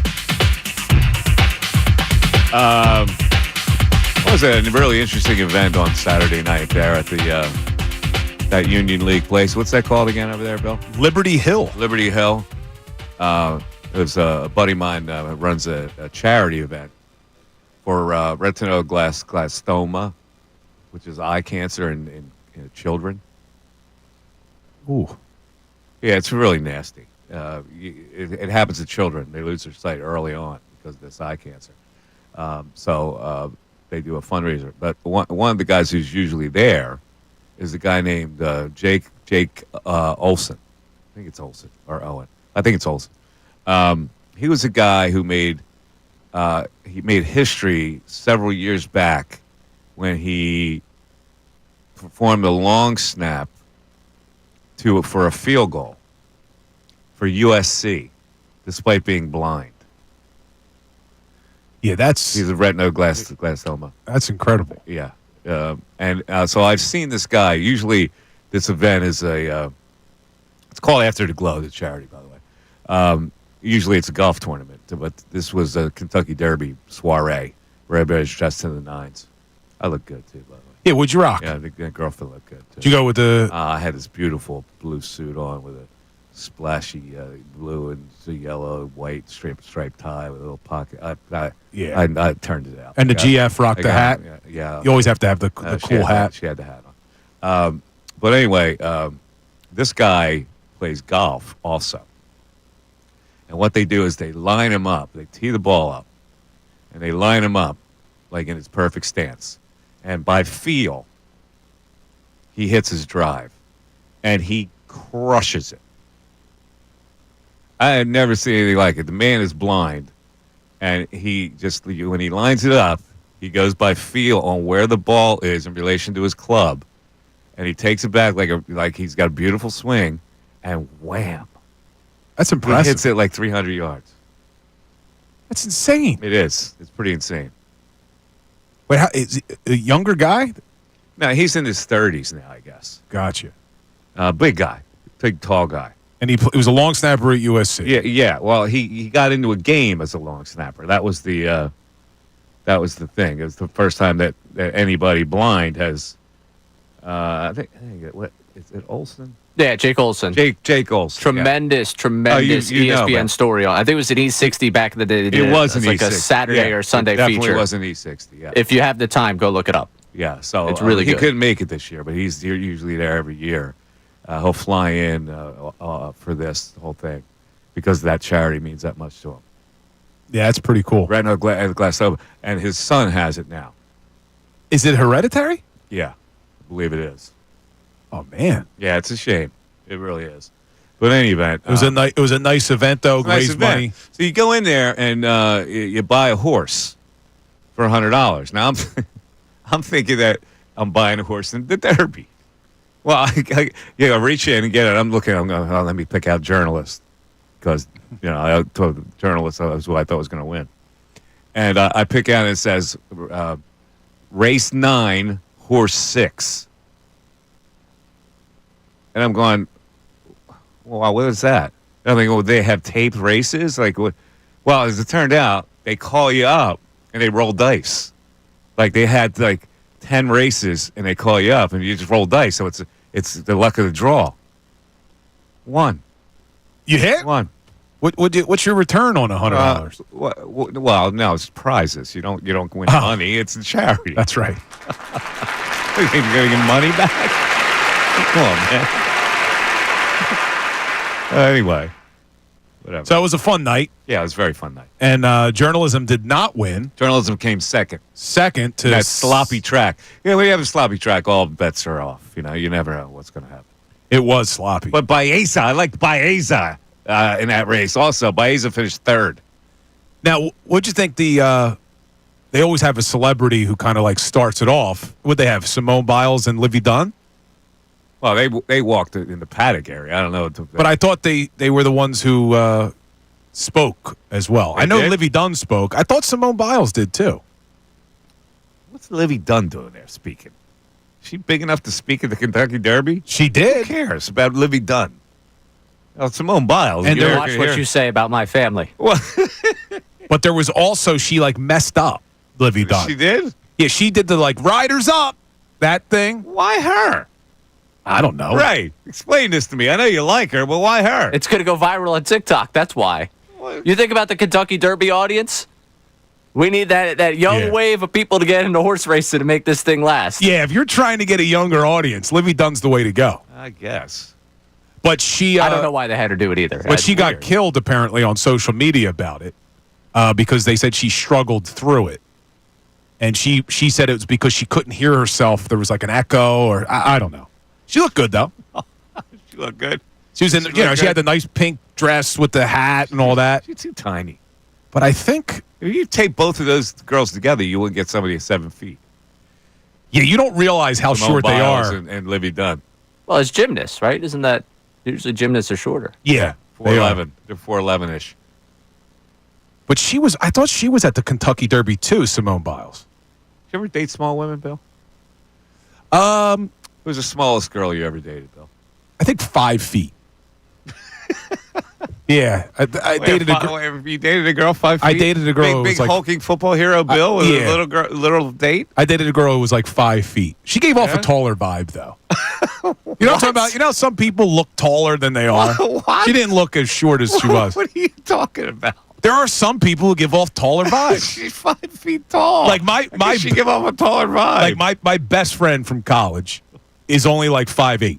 My cousin's also like 5'8", 5'9". You put them next to each other, you realize they're the same height. Separately, you don't think the one guy's short, but the other guy you do.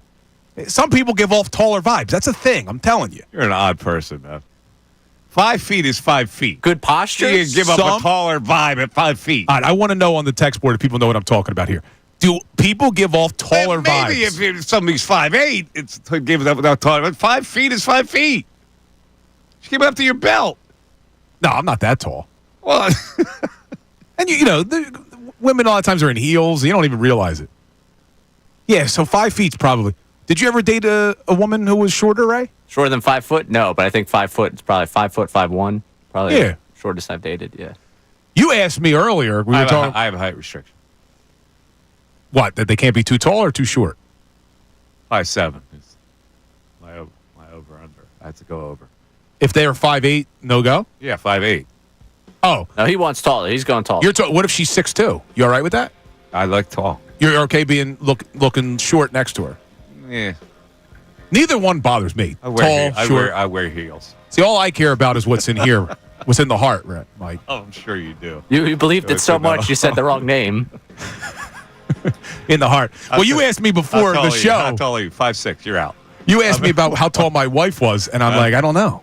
Yeah, you don't know how tall your wife is. I don't know. I mean, she's not. You don't know what size she wears. She's around 5'6", 5'7". If she's listening to technically, What a romantic you are. What size is you are? Oh, I don't know. I don't know. I just know she's gorgeous. That's all I know. Oh, my God. 610-632-0975. Mike Missanelli Show continues. Fanatic Sports Update.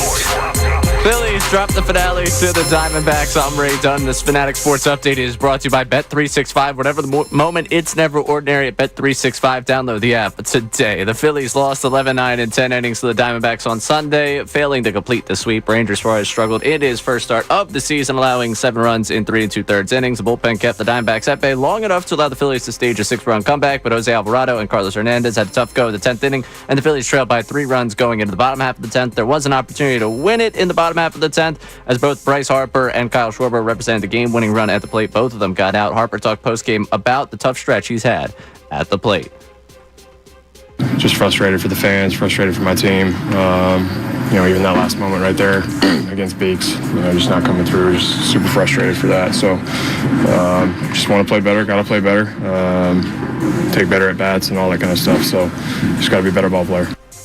Day off today for the Phils. They're back in action tomorrow in Tampa Bay. Tonight is the NHL Draft Lottery at 7 o'clock, and the Flyers have a 9.5% chance of their pick being number 1 overall. You can watch the lottery on ESPN. In the NBA last night, former 76er Buddy Hield scored 33 points to lead the Warriors to a Game 7 win in Houston over the Rockets. This update is brought to you by the 2025 FIFA Club World Cup. The FIFA Club World Cup is coming to Philadelphia. Get ready for a global soccer showdown at Lincoln Financial Field. Don't just watch history, be there. Get tickets at FIFA.com/tickets. I'm Ray Dunn for 97.5 The Fanatic. it. Philadelphia.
Hour is brought to you by Service First HVAC, offering 0% financing for 48 months. Rebates and tax credits up to $4,300 when purchasing a heating and cooling system. You can learn more at ServiceFirstHVAC.com. I got a protocol question for you. Valet parking I used on Saturday.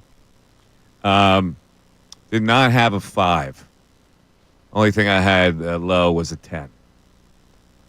Is it protocol or is it a violation to ask the valet for 5?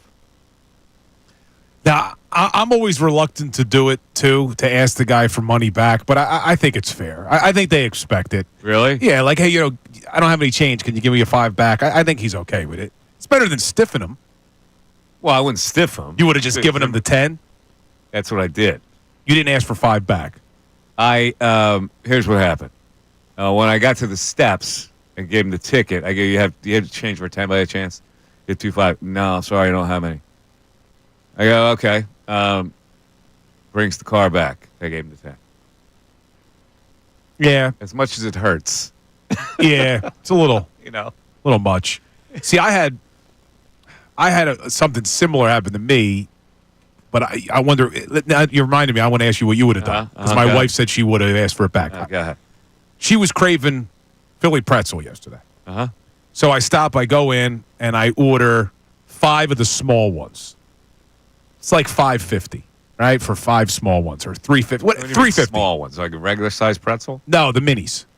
5 minis was $5. It was $3.50 for 5 minis. Okay. He rings me up. He charged me for 5 big ones, which was $8.50. And then he goes, and I went and I used my Apple Pay, and it went through. And he goes, "Oh, I just jammed you up. I charged you for the wrong thing." He goes, "Is it okay if I give you cash back to make up for the difference?" I'm like, "Yeah, sure, whatever, man." He gives me $1.50 back, but he was supposed to have given me like $5 back. And I said to him, I go, "You sure that's right?" And he goes, yeah, I did it on my calculator. It was like a younger guy, and I'm like, I'm not going to argue with the guy that his math's wrong. So I just left, and I basically got ripped off a few bucks. And I told my wife, she's like, no, go back in and get your few dollars. I'm like, nah, it's not worth it. It's not worth the few dollars. Would you have corrected the guy? Yeah. Yeah, I would have corrected the guy. Right, you would have as well? I definitely would have done the same thing. Yeah, I was just like, it's not worth it. That's a simple. I'm not going to sit there. I said to him, "Are you sure that's right?" And he goes, "Yeah, I used my calculator." I don't want to be like, no, you're wrong. Your mathematics are off. First, instead of saying, "Are you sure that's right?" You go, "No, that's wrong, dude. You owe me this." Because you knew how much he owed you. Yeah, I was a little confused myself with what they were, $3.50, $5.50, the whole thing. Plus, I was a little annoyed as well because she said, "Can you get the cinnamon butter?" Right? So I said to them, they didn't have them. They were out of the small mini cinnamon butters. And I said, "Do you got any more of the small ones?" He goes, "No, we only have the large containers." You had to pay for it? I go, "All I wanted was the small one. No, we don't have any more." And I said, "You know what? Don't worry about it.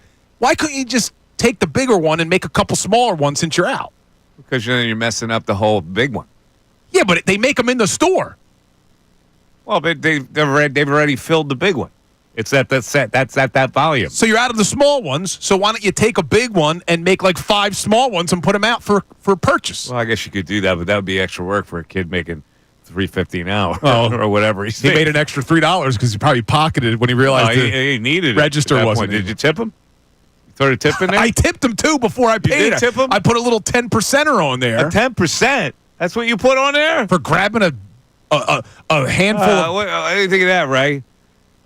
Now 10% for you, I can see. A big $1 million attorney here over here. I don't think you got a tip at all in that situation. All the guy did was grab the pretzels and throw them in a bag. You had the wraparound iPad, right? Where yes. they spin around to it? Yeah, those things get me every time. Correct. You got to go 15 at least. Nah. Not in that situation. Wait, that's the low. 10 is the lowest number, right? Yes. You know what the lowest? Yeah, it goes 15 and then 20. Well, when they turn the iPad around, it pre-selects 10. So I just was like, good. Blah, blah, blah. Oh, it pre-selects 10. Yeah, and I wasn't going 20% for a guy who grabbed the 3. So it was 4 options: none, 10, 15, and 20, right? Correct. And 10 was already up. So yes. You didn't want to move it over to the none, but you weren't going to the bottom row. Yeah, I wasn't going to hit the none. Hold on, now you're opening up a whole thing of what happened this weekend then. I also ordered takeout on Friday, and I threw a 20% tip on the takeout, and my wife goes, "Whoa, you don't have to tip 20% for takeout." And I said, in a lot of respects, takeout is more work for them. They got to take it, they got to put it in containers, they got to put it in the bag, they staple it shut, they throw silverware in there. What do you tip on takeout? 15 normally. All right, so maybe 20 is a little high. As a delivery driver, I'm 20% every time. Which is also why when I order DoorDash, I walk to wherever it is to pick it up. Sometimes so I go have to pay 20 on the delivery. takeout because it's like, you feel bad. But really, it's not worth a 20. What's worth a 20 when somebody waits on you and takes your order and runs back and brings it back and then brings you the check? I mean, that's doing work. They don't have to pay gas money in to walk to the So let me kitchen, get this straight. They put it in a bag and you just put it on the shelf. So let me get this straight. What? You're giving the same percentage of tip to a guy who grabs one thing of pretzels and throws it in a bag to a guy who's got to put your appetizers, your meal, your silverware, everything in a bag. It's not fair. It's more work for the guy who had to build your takeout order. How old was the kid that waited on you? In his 20s, probably Ray's age. He's probably less than that. No, I think he was like Ray's Ray. age. I swear, I think he was like Ray's age. Looked like a college kid. Ray, you still look like a college kid. Ray's 25 years old. College Maybe kid. the kid was I could be working at a Philly pretzel factory. Maybe the right kid now. was like 22. A college kid. That's why I'm giving him the extra. Yeah, maybe he was like 22, 23. I don't want to rule anything out. I'll pick up a shift or two there. It is. They are delicious. Yeah. Dude, I used to work at Could be Boston. lucrative money. I used to They work are at Boston delicious. Market. My favorite thing to do at Boston Market was when we would get the cornbread right out of the oven. It was still hot. I'd have to keep the oven mitts on just to eat the fresh cornbread because it was so hot I couldn't hold it in my hand. Dig in with your hands? Yeah, I used to get the oven mitts, my God. and then I would just eat it out of the oven mitt. Oh, so my good. God. So those oven mitts were now disgusting because your basically face was all over it. Baby, yeah. Yeah. And you dug in with your hands to the fresh cornbread that you guys were going to sell. No, because they were made individually. Like they're in the okay. little individual containers. So when you took your one, it was, individual. And then you'd let it cool down before you put it in the glass display. Boston Market you worked at? Yeah, it was one of my first jobs ever. And what'd you do there? I was welcome to Boston Market. How can I help you? Do you want the turkey meal with 2 sides or 3? And I would make your plate. See, I worked one restaurant that I was a busboy when I was 16. And then I was hard labor. You don't even know what it means to work hard labor. I'm trying to think if I ever had Factory work. Yeah, I don't think That's I ever what I did. Factory work. Yeah, I did. That sharpened me. Iron sharpens iron. That's what they say. Your upbringing was just like the Eagles' offense and defense every day. I came from a little industrial town. So there were factories. What was They your applied at factories? What was your favorite job ever before this? My favorite job ever? Yeah. I was the trash compactor guy. You liked that? Would you pull the lever? Oh, yeah, I know. I had to go around collecting trash barrels. It was a paper goods manufacturer. So I would go around and collect the trash barrels with this big cart, and then get them, and then dump it in the thing, and push You the like button. Shoot, trash compactor. Then I had access to the secret code, which got me on the loudspeaker. Would you make fake Guy's announcements? name, I remember, forget. My boss, his name was Frank Baldino. He was one of those hard-ass factory foreman types, right? So if you would come back 2 minutes late from lunch, he'd dock you. Ooh. So I got on the, one of my last days there. I think it might have been my last day for the summer. I got the secret code and got on the loudspeaker and went, Frank Baldino is that a-hole. Fine. And then hung up. Boom. And he didn't know who it was. It could have been anybody. 610-632-0975. You want to try to call in? Test the system. We're doing Test the System today. Call the number and see if you can get in, because not even Greg from Bethlehem can get in today. And he's 7 mad elves in now because he couldn't get in. Mike Missanelli Show continues. We want to hear from you. So text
40, Mike Missanelli Show, 97.5, The Fanatic. It's a matter of time before we are running. Let me try to get this Livy Dunn audio. I saw it on the New York Post. Well, it says she's 5'6". Is that right? Right? Is she 5'6"? She just makes the cut. I could go to 5'6". Wait, if she's 5'6". She's from New Jersey, right? Did you know that? Yeah, I knew that. You did? Yeah. Okay. She's from Westwood, New Jersey. Where's that? Bergen County. Yeah, North Jersey. She's that's near Bergen where my County? cousins and where my mom grew up. Wait. Wow. If Livy Dunn's 5'6", then she would look like a giant next to Simone Biles because Simone Biles is 4'8". Yeah. She can't be 5'6". Think so? Maybe. Let me ask you, because this is going to sound crazy. Is Livy Dunn a good gymnast? I've never actually followed any of that. She was an NCAA champ. I mean, I know she's got a big social media following and all that. No, I think she I was mean, to go to LSU as a gymnast, I feel like I think she was an good. NCAA champ. Because the crazy thing is, if you Google Livy Dunn, underneath of her name as the top search on Google, it doesn't say gymnast. It says American influencer. Really? Well, yeah, I would suggest she's probably better at the influencer thing than the gymnast thing, but that probably speaks more to her as an influencer than her as a gymnast. But she was a good gymnast. Bill, if you looked yourself up right now, what would come up? Lawyer or sports talk host? Let's see. Bill Colarulo. It just says always right. Hold a second. That must be your algorithm because that's not what comes up when I look you up. Did you give this audio to Ray? It's on the NBC Sports Twitter, but she was looking down at a teleprompter. It looks like she couldn't memorize the one line. We'll get it clear. Yeah, I want to hear it. Well, it's not that bad. I didn't hear it. I just saw that she was getting ridiculed for it. She didn't do the Derby. She did the Kentucky Oaks race. Oh, is that what she did? Yeah, the Kentucky Oaks race is the one before the Derby, I think. So who did the Derby? Well, that must have been Simone Biles. Oh, that's a little. So they booked two gymnasts. The Bugler has done this for 35 years. Is that the guy that goes? Wait, how's it go?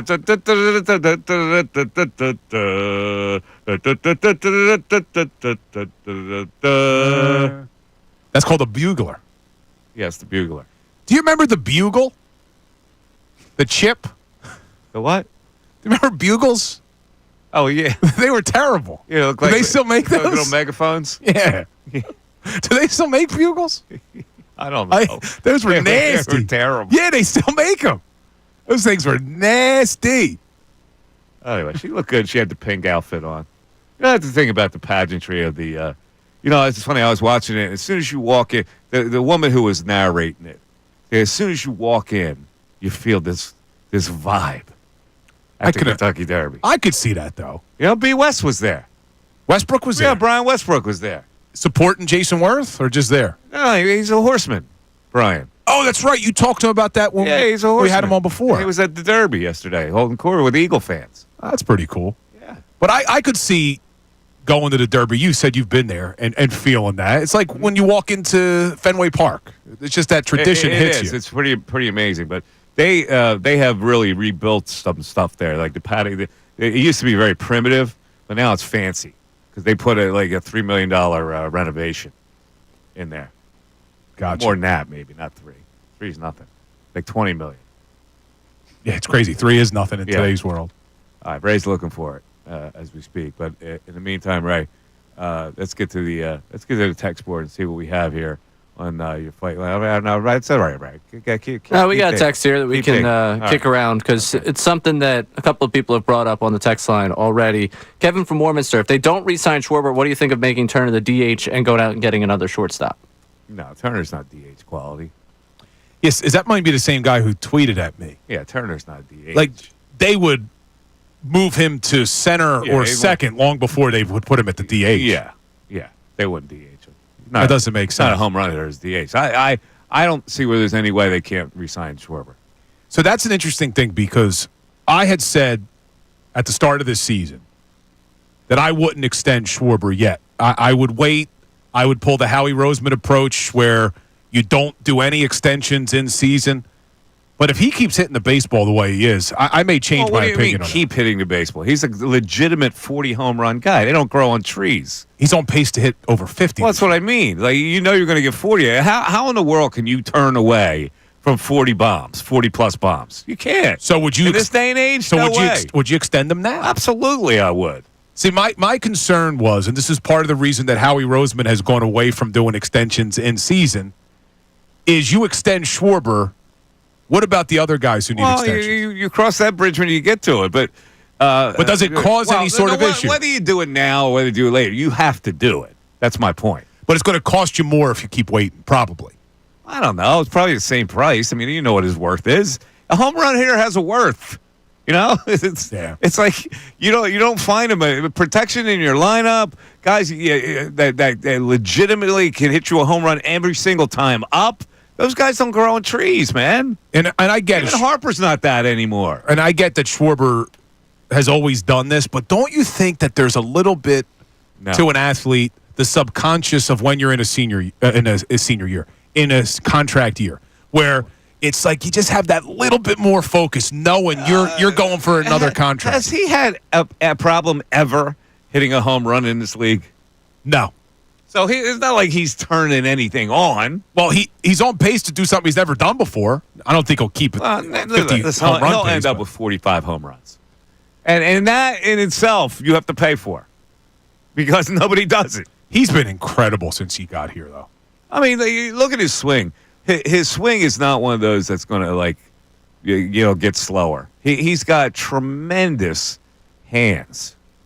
And the bat speed he generates is just fantastic. All right, so no matter what happens this season, like even if the Phillies fall short again, let's say they miss the postseason, you bring back Schwarber no matter what. Me? Yeah. Yes. So I'm saying there's no question I bring Schwarber back. Even if they say, you know what, the core, it's not working. We got to shake things up. We're going to get crazy here. You can always rebuild when you have a home run hitter in a lineup. You can always try to figure out where you're going to sign other guys or play other guys. Home run hitter has to be a staple of your lineup. So, and Schwarber would remain as your DH for, what do you got to give him? You got to give him probably 3 or 4 years? How many years do you think his deal would be? He would want 4. Maybe, what is he, 31? Schwarb's, I would ask for more. He's 32. He's 32? Yeah. I'd ask for more. I'd ask for a 5-year contract. Ooh.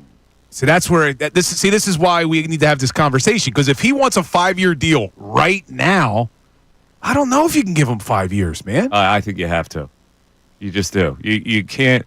Can you imagine turning away from a home run hitter and then having that hole in your lineup where you actually had the guy and you didn't want to sign him? You know what your fans would do? How many years until Bryce is your DH?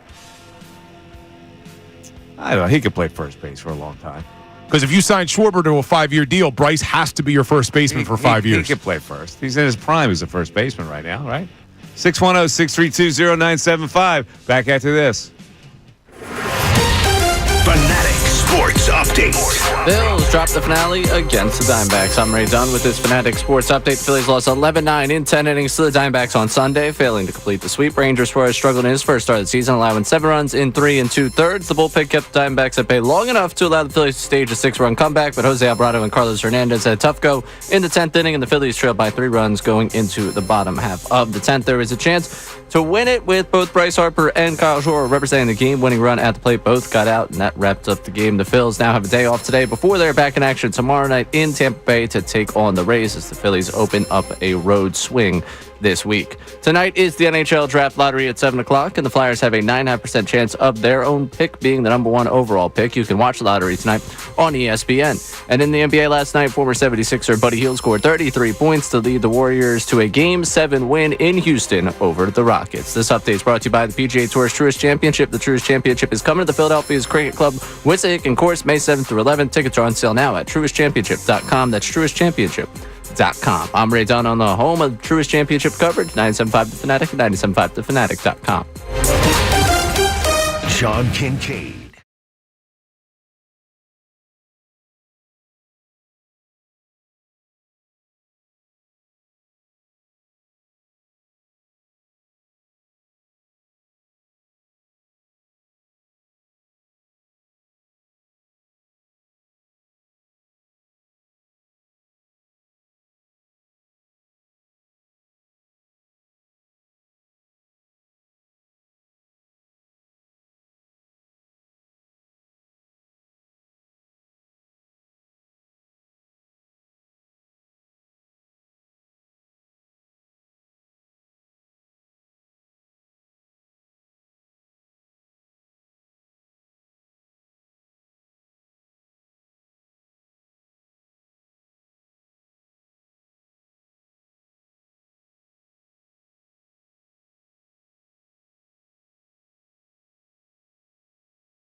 Philly show right here at 97.5. So Ray, I understand that you're getting some life in the phones there. Is that like little juice coming through? Yeah, they got the new phones, at least like it looks like the new system because they're new phones from the last time I took stock of what was in my studio.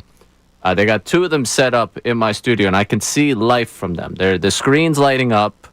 At one point, there was like a message of like things happening on it. I saw what looked like a call stack set up that flashed onto the board. So someone in this building right now is doing something, and it looks like there is life within the phone system. I can't really tell you what's happening. I just can see some signs of life from these new phones they put around me. Wow. Major development. I guess this, eh? My man, the Frenchman. As soon as the Frenchman comes in, don't mess around. You got to not messing around. My man's digging in. We might have phones sooner or later. Also, while we're talking technical things here, we had the television thing behind me earlier today that we made the joke about. Can I take a second and rip the morning show? Yeah, go ahead. Take any opportunity you can to rip the morning show. Yeah. Brendan Gunn and Haley was in the studio, but I don't know if Haley actually contributed to this. But the 2 of them, I come in here, the TV's off. I was like, oh, now the TV's not working? Yep, not working. Nobody thought to take the remote and try and turn the television on again. Engineering comes down here while I'm sitting in here. Now I have to look like the idiot. Because I was like, yeah, they told me it wasn't working. Just assume, like I assume that the people that work here would think, hey, maybe we should try and turn this TV on. So that was the issue. No one hit the power button. So did engineering humiliate you? Yeah. Where's the remote? Takes the remote, turns on the TV. Not so sure they're standing on the strongest plank right now. Well, there was no like, wow, Ray, you're an idiot. I felt more humiliated that I was sitting here as the one that said the TV wasn't working because I got you. I thought the morning show would. Maybe make it work, but apparently Brendan Gunn, Haley. You know, Bill, you got me in a cracker kind of mood. Oh yeah? Why? Because I talked about bugles. Talking about bugles. I started thinking about like what would be my top 5 snack crackers. You want to hear them? Ritz crackers got to be on the top 5. Well, I didn't have to rank them, but I just put the 5 down. But I'll rank them now. Number 1, goldfish. Kids love the goldfish. Well, so do I. Yeah. Now, do you ever mess around with the pretzel goldfish, or you go traditional cheddar? I go cheddar. So they also have like pretzels are bland. Yeah, they are bland, but they do like a rainbow goldfish now too, all different colors. Well, anyway, goldfish. Traditional goldfish. Ready for number 2? Oh, and this should be number 1 in my book. Probably is. Oh, let me guess. Go ahead. The club cracker. No. Oh, that's a good. But that's an honorable mention. That's a good cracker. Toast cheese. The toast cheese peanut butter in between the cracker. Interesting. The golf course snack. Yeah, I know exactly what you're talking about. Toast cheese. Number 3, Triscuit.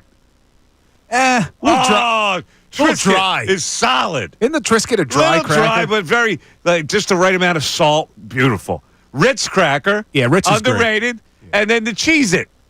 Cheez-It's good. Now, how about the Townhouse crackers and the Club cracker? Both in the same area. Like, they're very buttery. Now, have you ever had, hold on, I think it's called, my mother-in-law gets them, the Townhouse flip sides. No. Half of it's a cracker, half of it's a pretzel. No. Phenomenal item.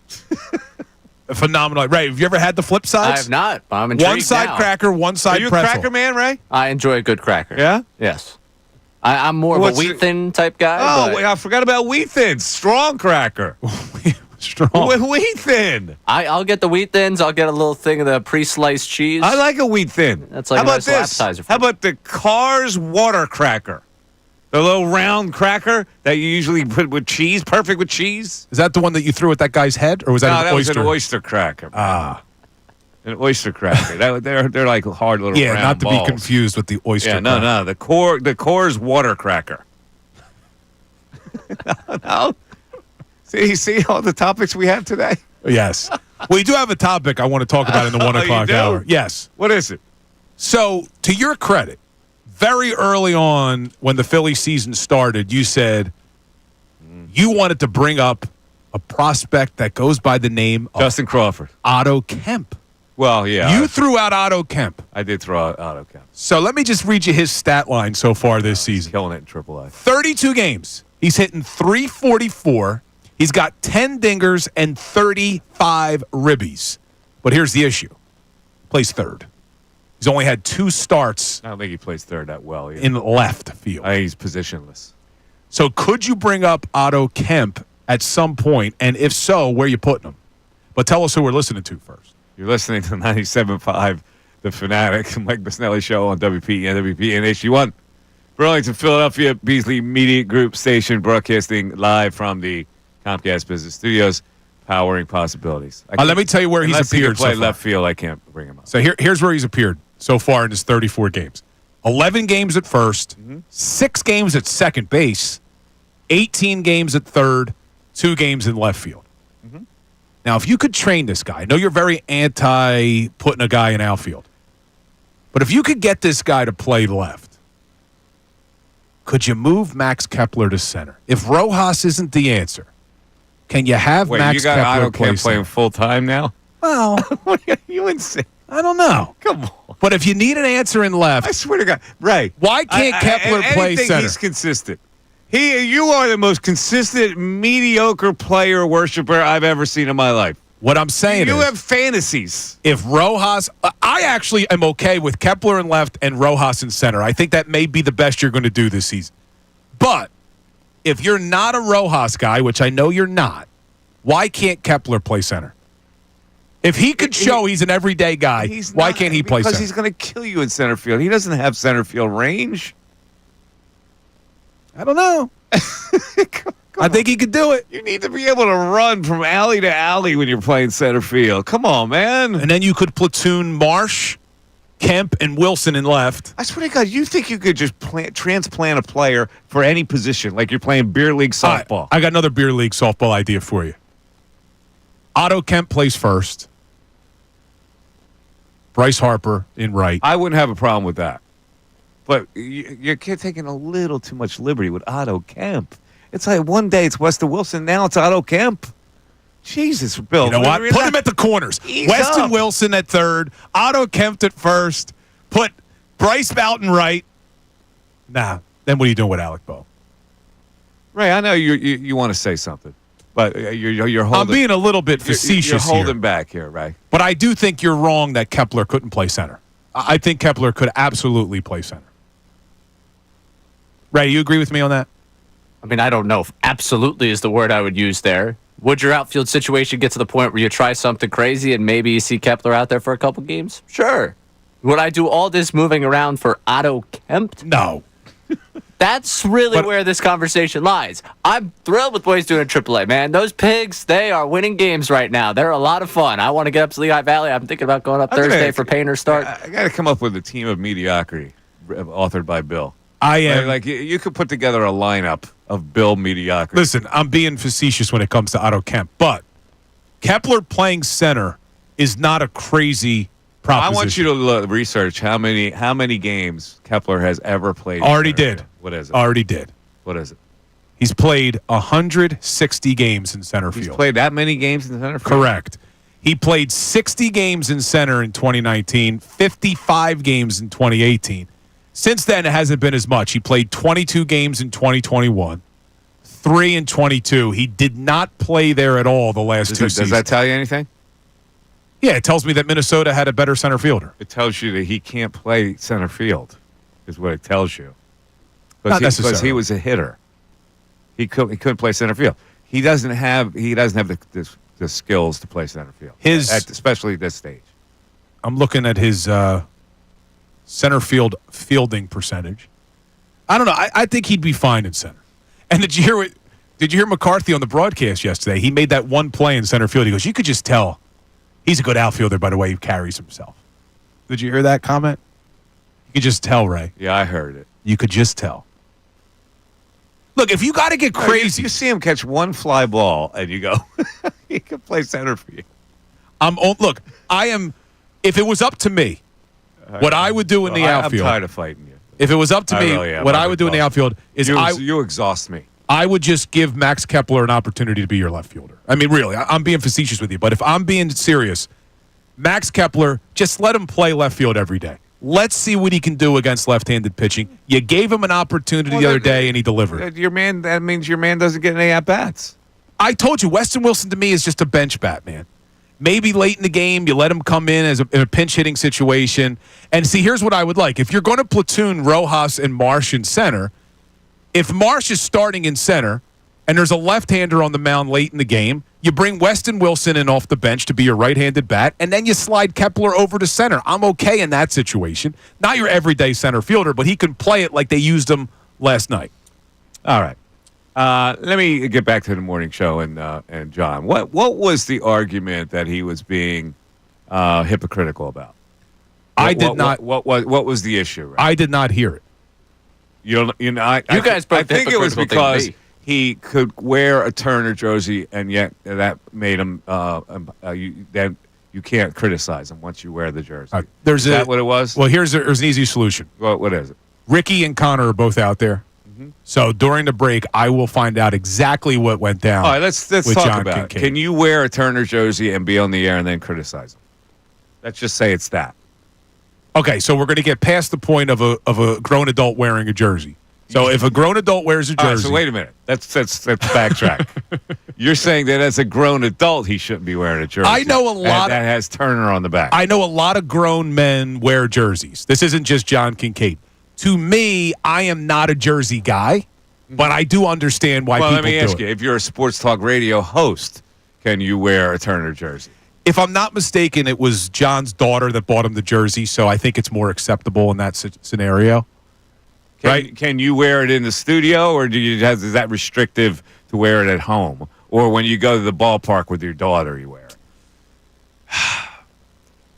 I think I'm in the minority here, being the non-jersey guy. So I'm a non-jersey guy either. There's no way that my daughter would ever buy me a jersey. Yeah, like my kids aren't old enough, but my wife would know. Like, she's not buying me a jersey with someone else's name on it. Now, I think you could go throwback. I think it's more acceptable for a grown man to wear like a Carmichael or, a Dawkins. Like you go with a legend maybe, but a current player. I mean, I'm not even doing the legends, but that's just me. Right? Can an adult man wear a jersey with if you're in the industry? Yes, you can. Yes, Gray's saying that because he has jerseys. I was going to say, but he's critical if I said no. I'm telling you, but he's young. Yeah, but if you're an adult man like Kincade, who's like 72. If you're, come on, he's not even close to that, right? No, he's in his 50s. Yeah. As an adult man, can you wear a jersey and come in and wear a Turner jersey? Yeah, you can. I think so. There's a lot of people who do it. Yeah, a lot of people do it. John's not in the minority with this. All right, if you cover the Eagles, can you wear an Eagle jersey? No. But I don't look at us as journalists. Yeah, like Andrew DeCecco is a beat reporter. Jersey. He's not wearing Eagles gear at all because he says I'm a neutral. I'm a reporter. Right. He's got the right idea. Correct. He's trained well. But I understand what Ray's saying is like we're not necessarily journalists here, so it's okay to be more of a fan. Yeah, speak for yourself. No, I'm talking 610. Well, you used to be. You were MG. I used to be. You were MG, Missanelli. I'm no longer. 610-632-0975. I'd love to hear from you on the text board. If you want to attempt to call, we apparently are shut down today. Completely with call. We have not had one call today. Yeah, somebody on YouTube said they tried for an hour. Yeah, we are apparently shut down today. So I got to go ask my French guy what's going on. The Mike Missanelli Show, 97.5 The Fanatic. Monday, Cinco de Mayo, the Phillies.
and negatives with the Phillies, and that might be true, but that's looking at like the current things like where they're ranked, or the fact that they took 3 straight series, and I go, okay, maybe there's more positives than negatives right now. They're still a good team. Nobody's going to convince me they're a bad team. They haven't been a bad team. We always knew they're a good team with a good lineup, and they have a really good pitching staff. I look at the long haul of this, and I go, until you fix the flaws that I believe can hold you down. And I truly believe that these flaws can hold them down from being a team that's viable in the playoffs to actually get to a World Series. The bullpen is not good enough, and they got away with it yesterday where they had to use Kirkering in the 4th inning. Now, Rob Thompson is trying to get this kid right. So he's thinking 2 things. Number 1, I got to stop the bleeding here. It's early in the game. This is a turning point in the game. I can't use a guy like Ross or whoever's going to use in that situation, Hernandez. So he goes right to a guy like Kirkering. Gets him a little confidence in the 4th, and he goes Romano, gets him a little more confidence. Then he goes Strahm with 1 inning, and then he has to go with Ross. And so that means the only guy he's got left is Hernandez, and he's got to go with Alvarado for 2 innings. That's a flaw. You can't pitch Alvarado 2 innings when he has to sit on the bench coming in from an inning and then go back out there. When has he ever been successful doing that? That's a flaw on this team. The bullpen is a flaw. And in this day and age, you got to have a solid bullpen. There isn't a team that wins anymore that doesn't have bullpen gas. I'll give you, you're not wrong, and you're not. But at the same time, all I'm saying when it comes to the bullpen, we're basing this off of 1 month of what we've seen. And at the same time, you highlight what happened yesterday. Well, what about Friday night? Friday night, they got to go to Strahm, Banks, Romano, and Ruiz. They get 3 2/3, and they don't give up a single run. They win the game 3-2 in that game. On Saturday, after Nola, who's also struggled, by the way, another reason why I'm saying more positives than negatives, Nola goes 6 innings, gives up 0 earned. They turn things over to the pen. Tanner, Banks, and Ross give you another 0 earned runs. Now, Hernandez gives up 2, but at that point, it didn't matter. It's a 7-2 win. And yesterday, because of Ranger Suarez only going 3 2/3, you had to go to your bullpen early, and that put a lot of stress on the pen yesterday, and you still almost won the game. What I'm saying is you're not wrong that the bullpen has left a lot to be desired to start the season. But to me, I look at this and think, are we just looking at 1 month sample size? Could this bullpen get better? If Romano really does turn things around, if Tanner Banks really is a solid left-hander, and you still have Strahm, and you still have Alvarado, and I'm not giving up on Kirkering yet, maybe it's not as bad as the numbers have looked to start the season. And when you factor that in, and you factor that Nola struggled, and now he's turning things around. What do your eyes tell you? Do your eyes tell you anything? Like, you work on these premises. Well, suppose this guy does this and that guy does that. But look at the way they look at their stuff. I understand that you look at the eyes, but baseball, more than any sport, is about the numbers, man. Baseball is all about numbers. It's a numbers game. The numbers come from stuff. That's where numbers come from. They do, but Romano, what we were told, and I'm taking them at their word, Romano early in this season, there was something with his delivery. His leg kick was too high. They think he was tipping pitches a little bit. His velocity was down. He's looked a lot better over his last few outings. So if that is, in fact, the case, and Romano turns into the right-hander you thought you were getting, I'm not giving up on Orion Kirkering. He's still a young guy. How old is Orion? Like, are we really going to give up on him after 1 month? What are we saying giving up on him? But he's 24. His stuff isn't as biting as it was last year. It's not. It's flatter. It is, but it doesn't mean he can't get right over the course of 162. And they can address the bullpen. What I'm saying is the fact that they've played 11 series and they've only lost 3 of those 11 series, even though everything you're saying, the bullpen, Bryce Harper, Aaron Nola, Ranger was hurt, all of these things, Alec Boehm struggled like crazy to start the year. All of those things, they still only lost 3 of their 11 series. That's why I'm looking at it and I'm saying to myself, wait, are we being crazy here? Yeah, there's issues. Don't ignore them. They got to fix the bullpen. These guys got to get right. Bryce Harper has to hit better. But at the same time, to be where you are, even in light of all those struggles, to me, there's more reason to be positive. That's kind of my point here. And Ranger Suarez, he could potentially be an issue, but I don't think we should judge him off of one start either. And we talked about his velocity. The 92 miles an hour that he averaged with his sinker and his four-seamer is pretty spot on to what he's done in previous years. All right, people are saying, no, well, Mike, nobody's more negative than you. I'm not being negative here. I think the Phillies are a good team. I think they might be a little short as far as where we think they can get to, which is the World Series, because that's the only thing left now. You know, you go to the World Series one year, you take a step below what next year, you take another step below. You got to now get back to that other step where you play in a World Series. Even if they fix all the issues we're talking about, there's no guarantee they beat the Dodgers. Well, I mean, that's the sad reality. But still, you want to have a fighting chance. 610-632-0975. Mike Missanelli Show continues. Fanatic Sports Update. Phillies dropped finale with the Diamondbacks. I'm Ray Dunn with this Fanatic Sports Update. The Phillies lost 11-9 in 10 innings to the Diamondbacks on Sunday, failing to complete the sweep. Ranger Suarez struggled in his first start of the season, allowing 7 runs in 3 2/3. The bullpen kept the Diamondbacks at bay long enough to allow the Phillies to stage a comeback, but Jose Alvarado and Carlos Hernandez had a tough go in the 10th inning, and the Phillies trailed by 3 runs. Going into the bottom half of the 10th, there was an opportunity to win it with both Bryce Harper and Kyle Schwarber representing the game-winning run at the plate, but both of them got out, and Harper talked post-game about the tough stretch he's had at the plate. Just frustrated for the fans, frustrated for my team. Even that last moment right there against Beeks, just not coming through. Just super frustrated for that. So just want to play better, got to play better, take better at bats and all that kind of stuff. So just got to be a better ball player.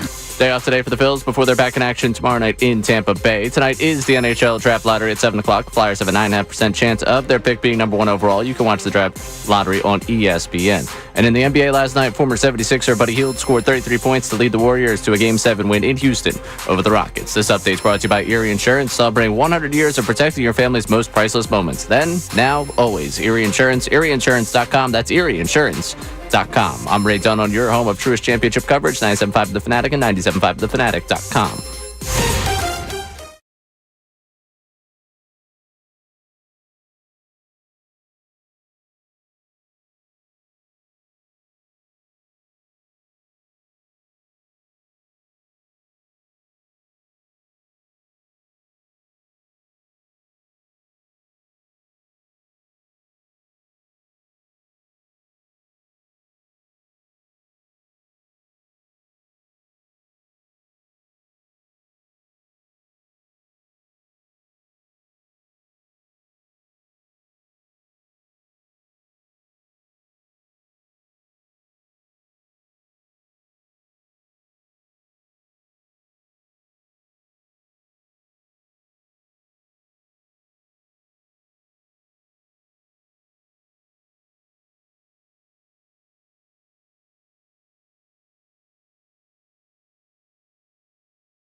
action tonight. Knicks and Celtics, Nuggets and Thunder, two really good series. And I'm thinking tonight I got to ride both faves. Both faves are huge faves. The Boston Celtics, 9.5-point favorites over the Knickknacks tonight. And the Thunder against those surprising Nuggets coming off a high, minus 9.5. Wow. So you're going to go with the favorites, meaning you're not rooting for the Knicks tonight. If I'm interested in winning money tonight, that 9.5 tells me all I need to know. I think that's a double-digit Boston win. That's a high line, man.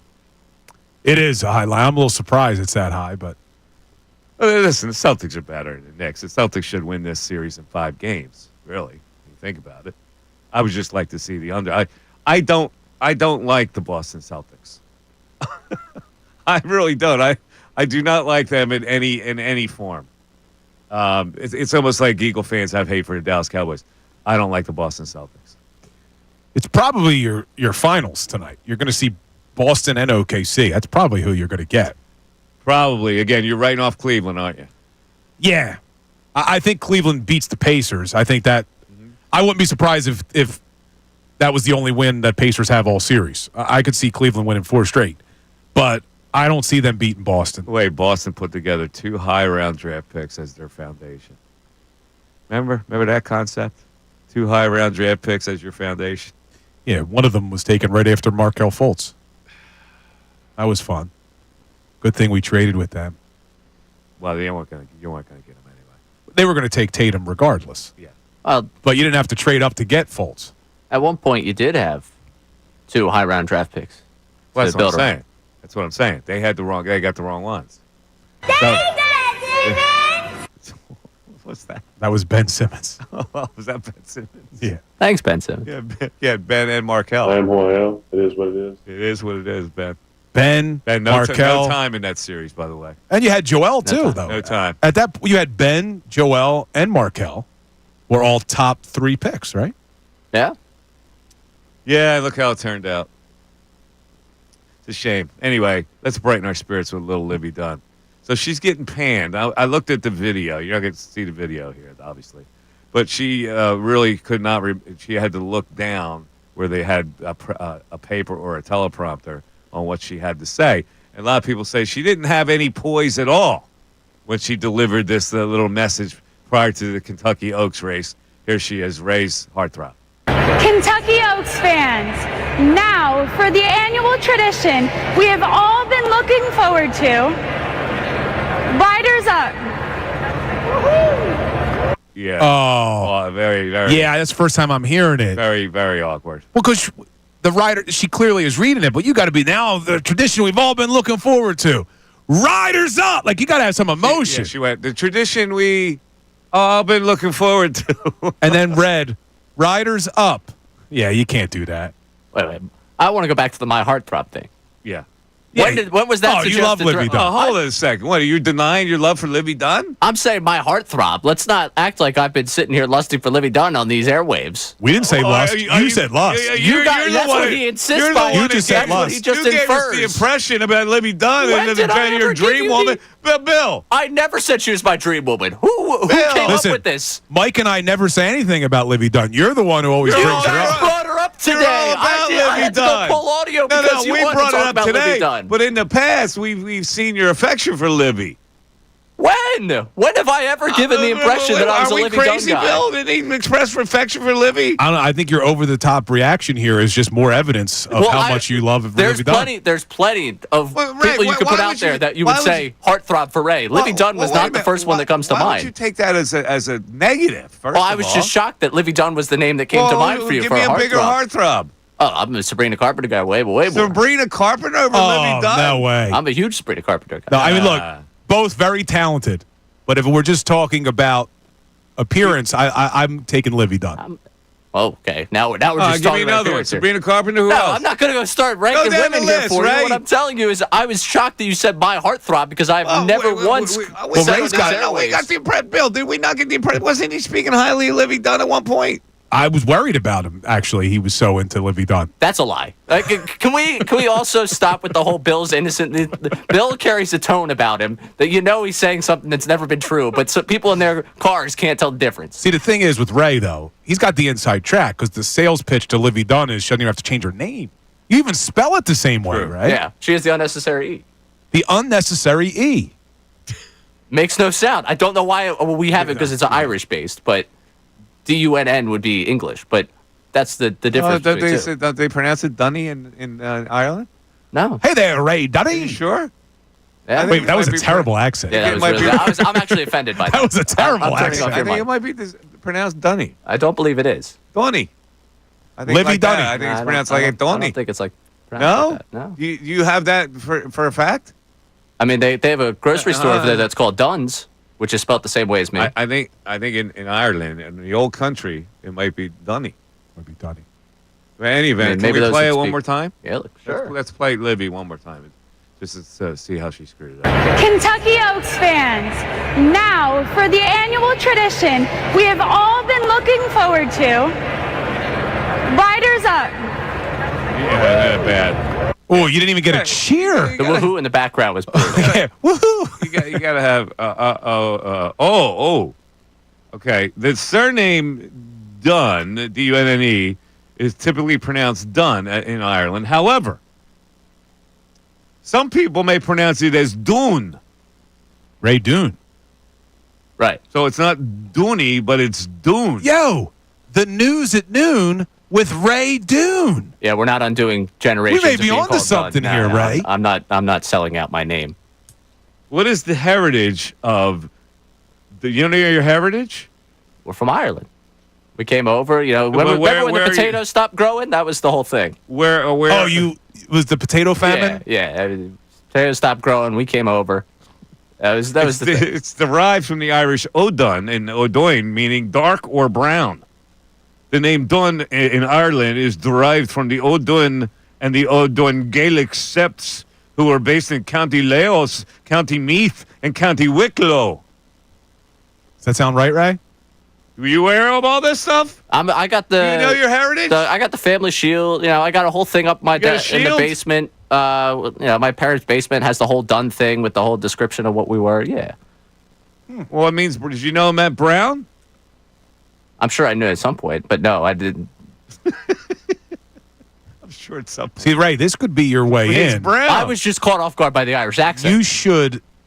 You could let Livy Dunn know all about her last name now that Mike's educating you. This could be your way in. Like, hey, did you ever know where the Dune comes from? I was surprised that Heartthrob was where we went with there. I have never once expressed any sort of affection on this program for her. I'm into this whole storyline now. The Dunns formerly owned a number of castles in the Midlands of Ireland. I knew that. You did? Yes, because my brother and I have always talked about trying to take a trip and go see the castle. Oh, today little remains most of these castles. Many were destroyed during the Cromwellian invasion of Ireland. Yeah. Man, they took everything from us. Oh, you have not been to Ireland yet? No, I need to get there, but same. I've been to Europe a couple times, but I've never been to Ireland. I got to make my way there. Maybe if calling a few more to play games. golf? I would get destroyed. You're gonna play golf. I would be. It would be nice to golf over there. All right. 610-632-0975. Let's get back to the text board. I know we got a lot of text. Go ahead, Ray. Catch us up. Catch us up on everything we got on the text board right now. Yeah. We got people chiming in on your Trey Turner conversation. Mike, you're not wrong about Trey's face and demeanor. He's a decent player, but between his power outage and his too cool appearance, he's not the most exciting or likable player. Yeah, he's got the I don't know. It's not a hate to face, but it's some kind of face. It's like not a likable face. He doesn't look like he plays for the people. He plays for himself. But don't you think that feeling you get is also because of the $300 million contract? Like, oh, he doesn't look like he plays for the people. It's because you know how much money he makes. No, he seems aloof. He's like an aloof fella. Where's he from, Turner? Oh, Boynton Beach, Florida. I don't know. I don't know what it is. He doesn't have a hate to face, but he also doesn't have a you love him either. You're right. It's not a hate to face. Joe from Southampton with another theory on Trey Turner. The worst thing to happen to him was him having a great World Baseball Classic right before he came to the Phillies. That's what the fans thought they were getting. Well, but he was a solid player in the league. He was an MVP candidate for crying out loud. I didn't need the USA experience to think that he was going to be a very good player here. In fact, when he first came here, I picked him for as an MVP guy. He was my pick for the MVP.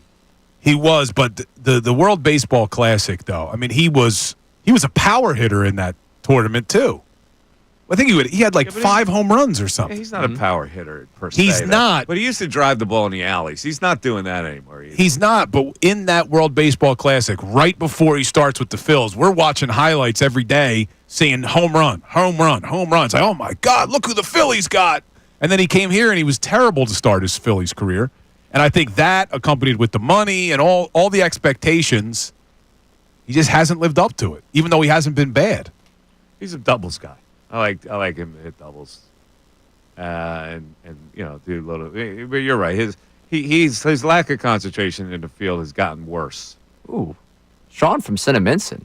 In regards to Trey, he comes off as a kind of a DB, for lack of a better word. Couple that with the huge long-term contract, below-average fielder, and important position, his bad at-bats being really bad. I think all those things turn people off against him. He's just not the player we thought we were getting. He doesn't come off as a DB, but he comes off as a little bit of a sour face. You know, that's not DB. I was just say, I feel like that's a little bit. Yeah, that's not DB level. Sour face.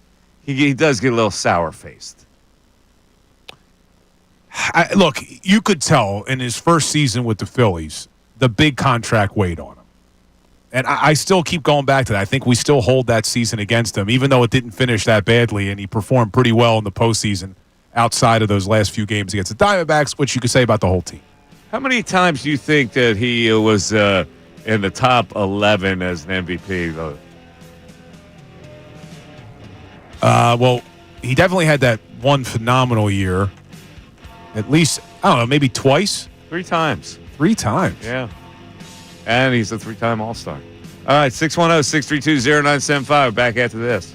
Andrew Salciunas. I'm not moving to the out.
right, let me ask you a question. If you're a manager and you're Rob Thompson, you like to criticize Rob anyway.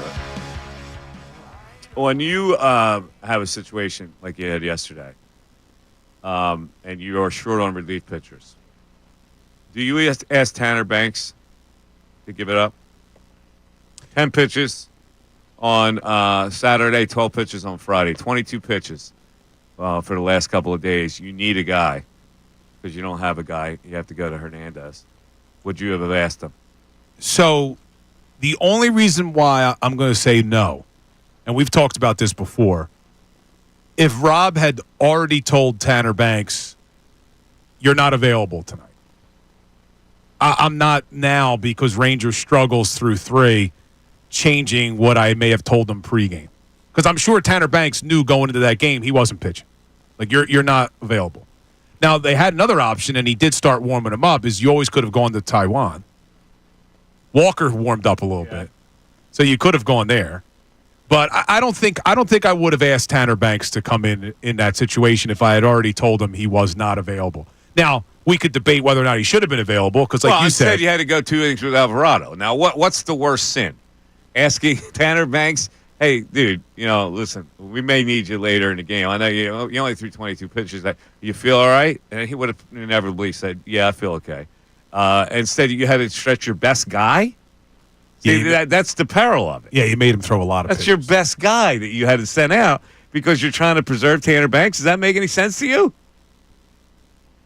No, when you put it that way, it doesn't make sense. I just don't know, as a relief pitcher, if you're told you're not pitching today, you're not expecting to pitch. So what are you doing? You're in the bullpen. You're sitting there anyway.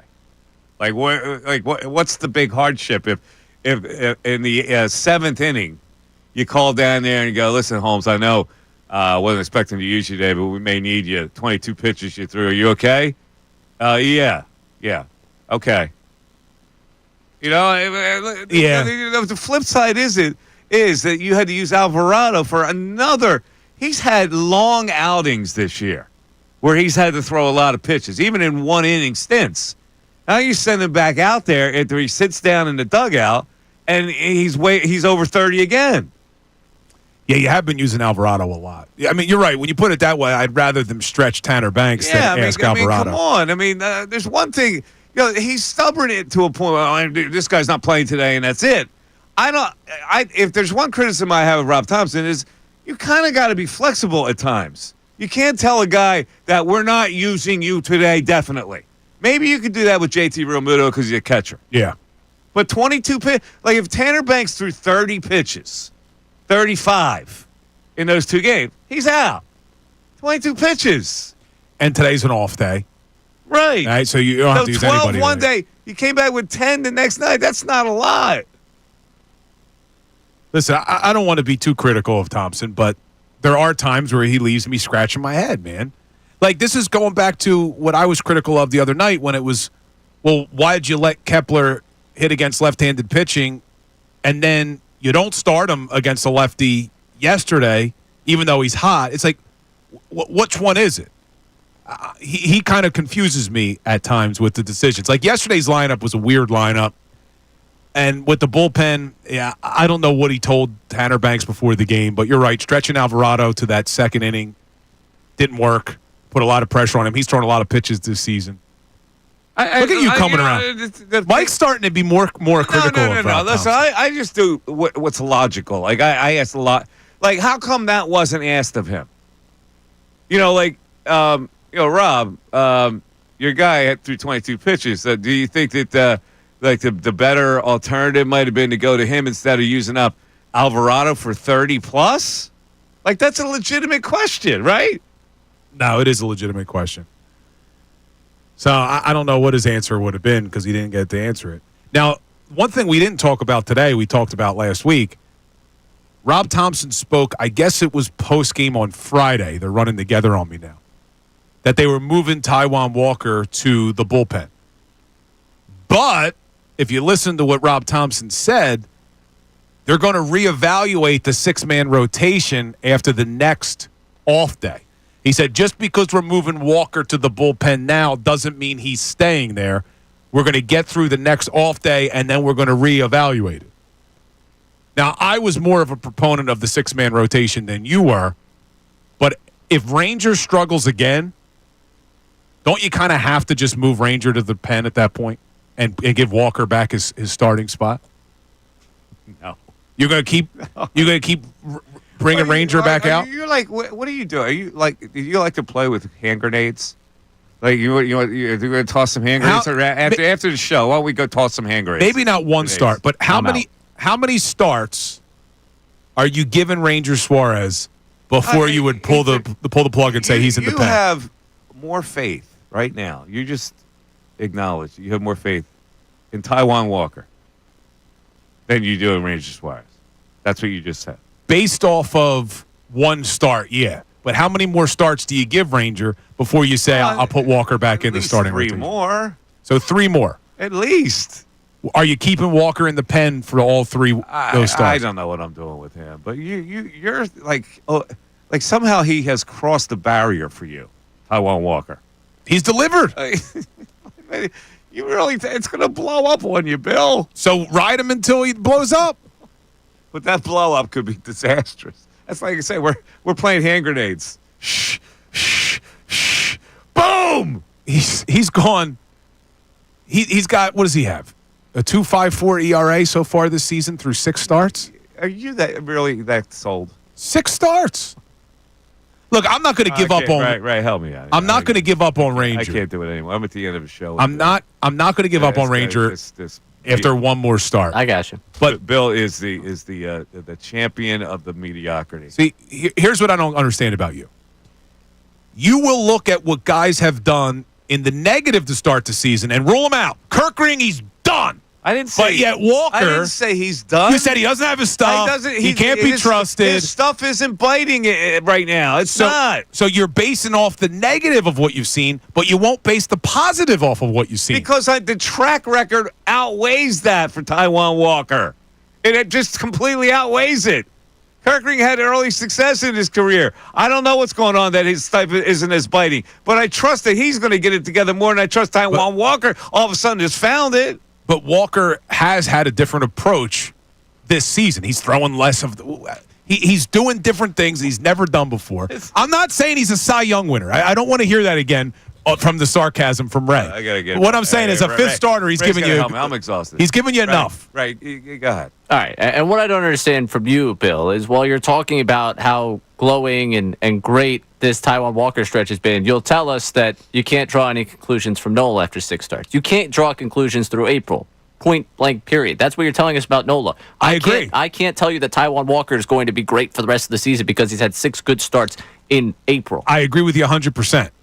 But at the same time, because he's had 6 good starts, I want to keep giving him starts. Right. So you're I'm not ready to say, also, because of his track record, we're not starting him anymore. He's had 6 quality starts. Let's keep it going. Because of Nola's track record, you expect him to bounce back. Because of Ranger Suarez's track record, you're going to say 2 bad starts coming off the injured list and a dysfunctional way to start his season is the reason to pull the plug on him?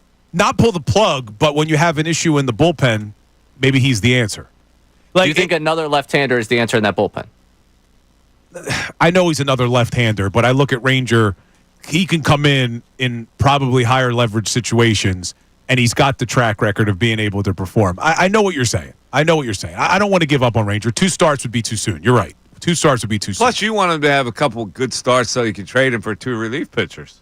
Now, you're not on board with that at all. I know there's a lot of people who aren't on board with that at all, but I would. My situation, my bullpen situation, is so dire, in my opinion, that you've got to make a trade like that. I just don't think – I don't disagree to make the trade. I just don't know if you could do it yet. I don't think teams that have a good bullpen may be willing to – to the All-Star break, as you get closer to the trading deadline, is that when you're doing it? I think teams are going to have to look at themselves and say, we're sellers. I don't think teams are there yet.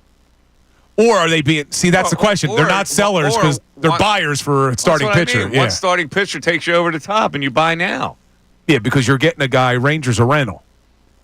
He's in the last year of his deal. I don't know. It's tough, man, because if you're in the mix, why are you going to be willing to give up 2 of your good bullpen arms? Because you have a surplus.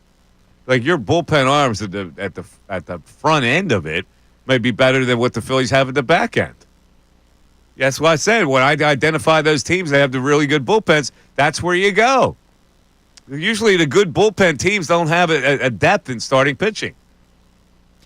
Yeah, it'll be interesting to see what the Browns. I think you're coming around to my way thinking, Bill. It's good. It's taking you a while, but I'm not opposed to trading Ranger for bullpen. I just don't know if you could do it yet. But maybe you're right. Maybe a team's desperate for starting pitching, and they see a guy that just went 3 1/3 and gave up 7 runs, and says, "You know what? right. Here's 2 of our best bullpen arms." So, can we get a consensus on the best cracker? Did anybody weigh in on that, Ray? Is Goldfish going to win this? I mean, I'm not going to go Goldfish. I'm a Wheat Thin guy. Or I'll go Cheez It. I could give you Cheez It if you want to go Cheez It. Jimmy Butler in the new Cheez It commercial, where he's riding shotgun with the wheel of cheese. Oh, I didn't see that. No, he's telling the wheel of cheese how to act as a star. The text we got on crackers was Bill saying every cracker is a great cracker. I didn't say that. I was very critical of the dry cracker. Cracker's a great cracker. No, he's saying it sarcastically. I know the movie because I said that about movies. No, well, No, yeah, that's what he said. It's a movie thing. Yeah, every cracker's a great cracker. All right, what Townhouse Original is hands down the best cracker on the market today. It's a very underrated cracker, the Townhouse Original. I went to the trusty AI, artificial intelligence. What does AI say? Top 5 crackers list. Number 1, Ritz crackers. Ritz, yeah, not one. It says it's buttery, flaky, and slightly sweet. Also great on their own or with cheese. Number 2, Triscuit. Whole grain, hearty texture, Yes, excellent with toppings or Big dips. Triscuit fan, has a little salt taste to it. Number 3, the Wheat Thin, Ray. Slightly sweet, crunchy, and addictively snackable. Yeah. Very addictive. Number 4, Saltines. Classic, light and salty. That's only for soup or when you're sick. Perfect with soup or peanut butter. Yeah. And then number 5, the Cars Table Water Crackers. Thin, crisp, neutral. I told you. Ideal the for Cars fancy water cheese boards. cracker. What I tell you. You did say it. AI's on board with me. Also, my text of the day today. Ray, you pulled an A&M Johnny Manziel for that race. The harder he parties, the better he plays. Congrats. I got compared to Johnny Manziel. The harder he partied, the harder he played in college. Not when he no. Didn't translate to the Cleveland Browns. Anyway, thanks everybody for watching. We really appreciate it. Maybe we'll have some phones tomorrow. The Frenchman's in town. Have a great night, everybody. Talk to you tomorrow.